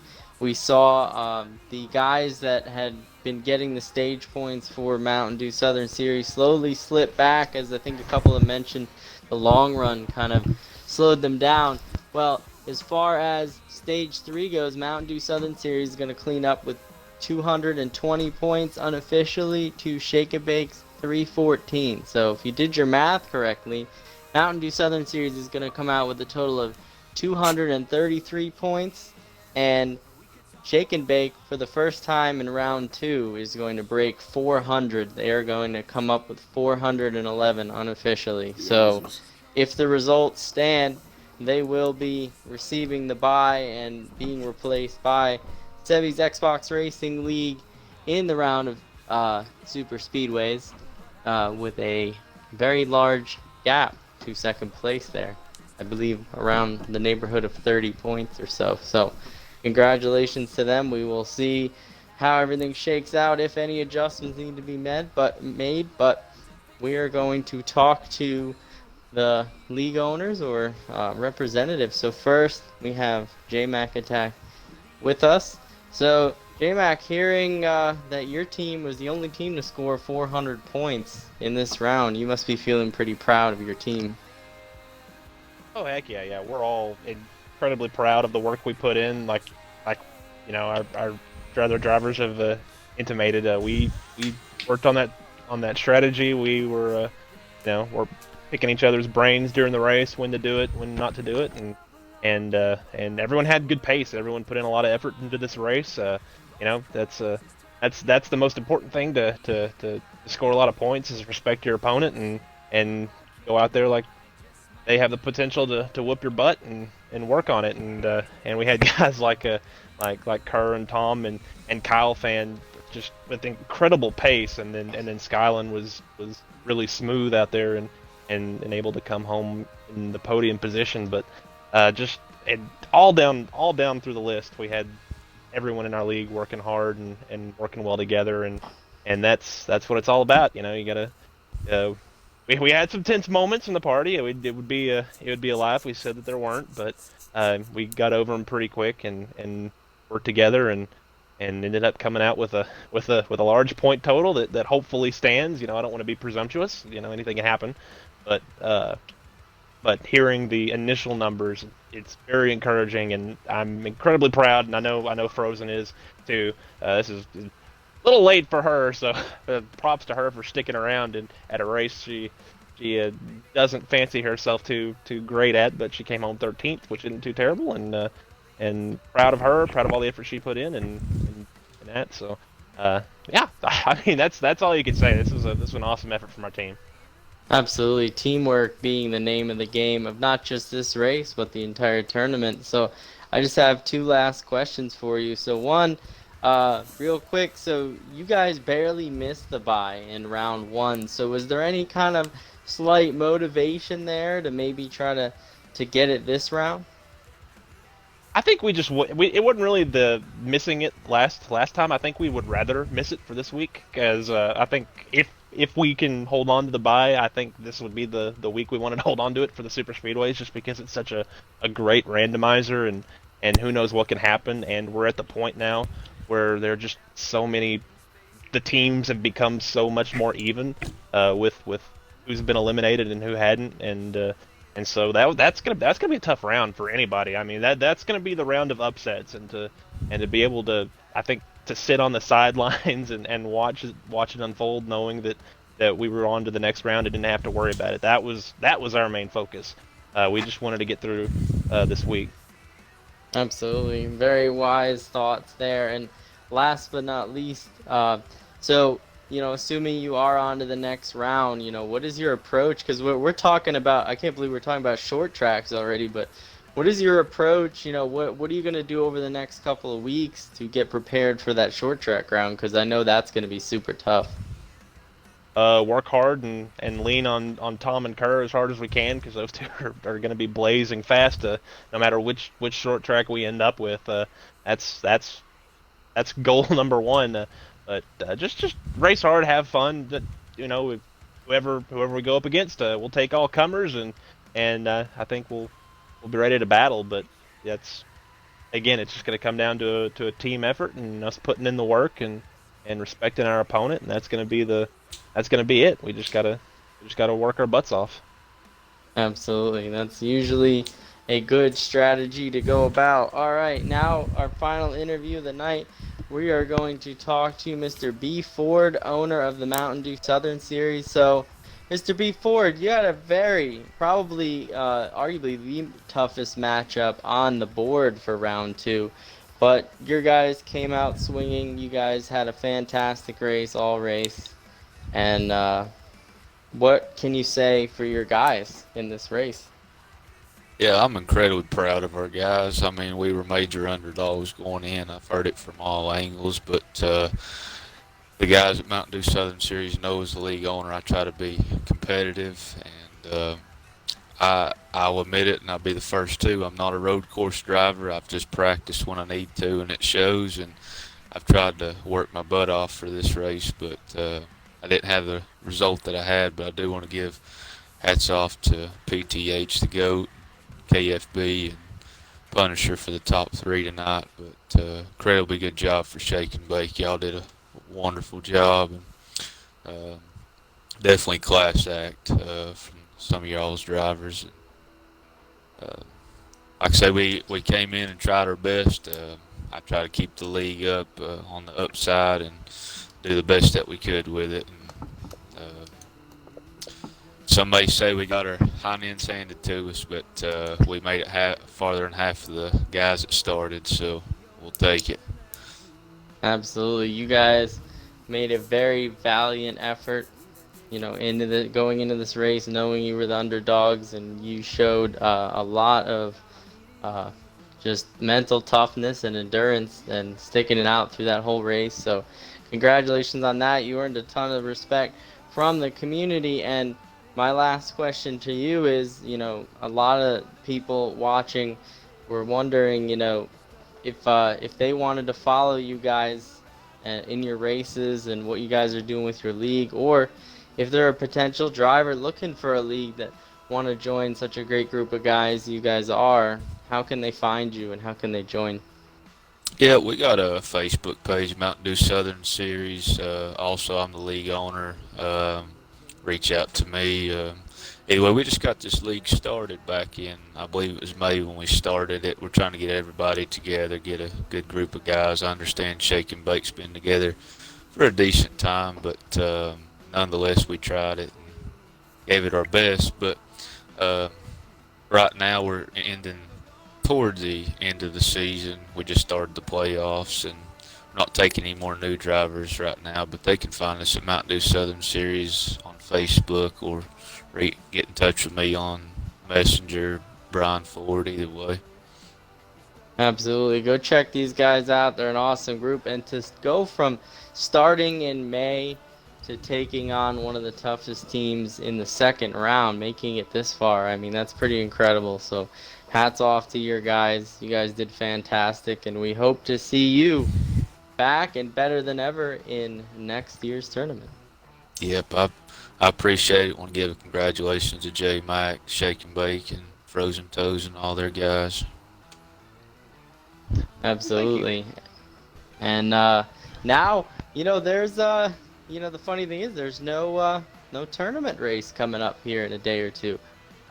So we have just concluded round 2, 10 races. It's all over now. So we're moving on. Broadcaster said it. We're going on the super speedways.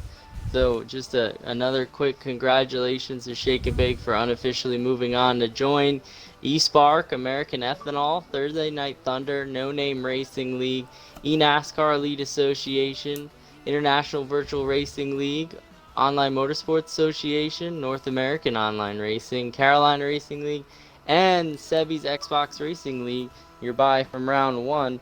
You will see all 10 of those leagues, or all 10 of the leagues, minus if Shake and Bake's result holds. You won't see them next round, but you'll see those 10 leagues go up against each other in 5 races for the third round, Super Speedway. So please stay tuned to the social media. We will be doing, of course, I know Dohar's super excited about this one. We'll be doing a recap show of round 2 and do the live draw for the tracks and special announcements for Super Speedway rounds. So look forward to that. Might be Friday. We'll release the details as soon as possible, and I'll send it back up to the booth. All right. Thank you for that one, Mr. Slide Job. Very good interviews from both sides. And once again, congratulations to the Shake and Bake Racing League for their dominant win unofficially. As J-Max said, anything could happen. But as of right now, it looks like they are your winners for the last race of round 2. So a big shout out to everybody for sticking this one out. It's getting late here, 11:30 p.m. So it's probably about time we wrap this one up. But again, thank you to everybody who showed up today, and thank you to everybody who watched. I'm Kid Dynamite 185, along with Word Burden in the booth, along with Expert Racing. And Dohar wasn't here, and it looks like he kind of just dipped midway through the interviews. So shout out to him as well, and also shout out to our officials, Mr. Slide Job, Fry Dog, and the rest of the crew. We will see you guys in the next race.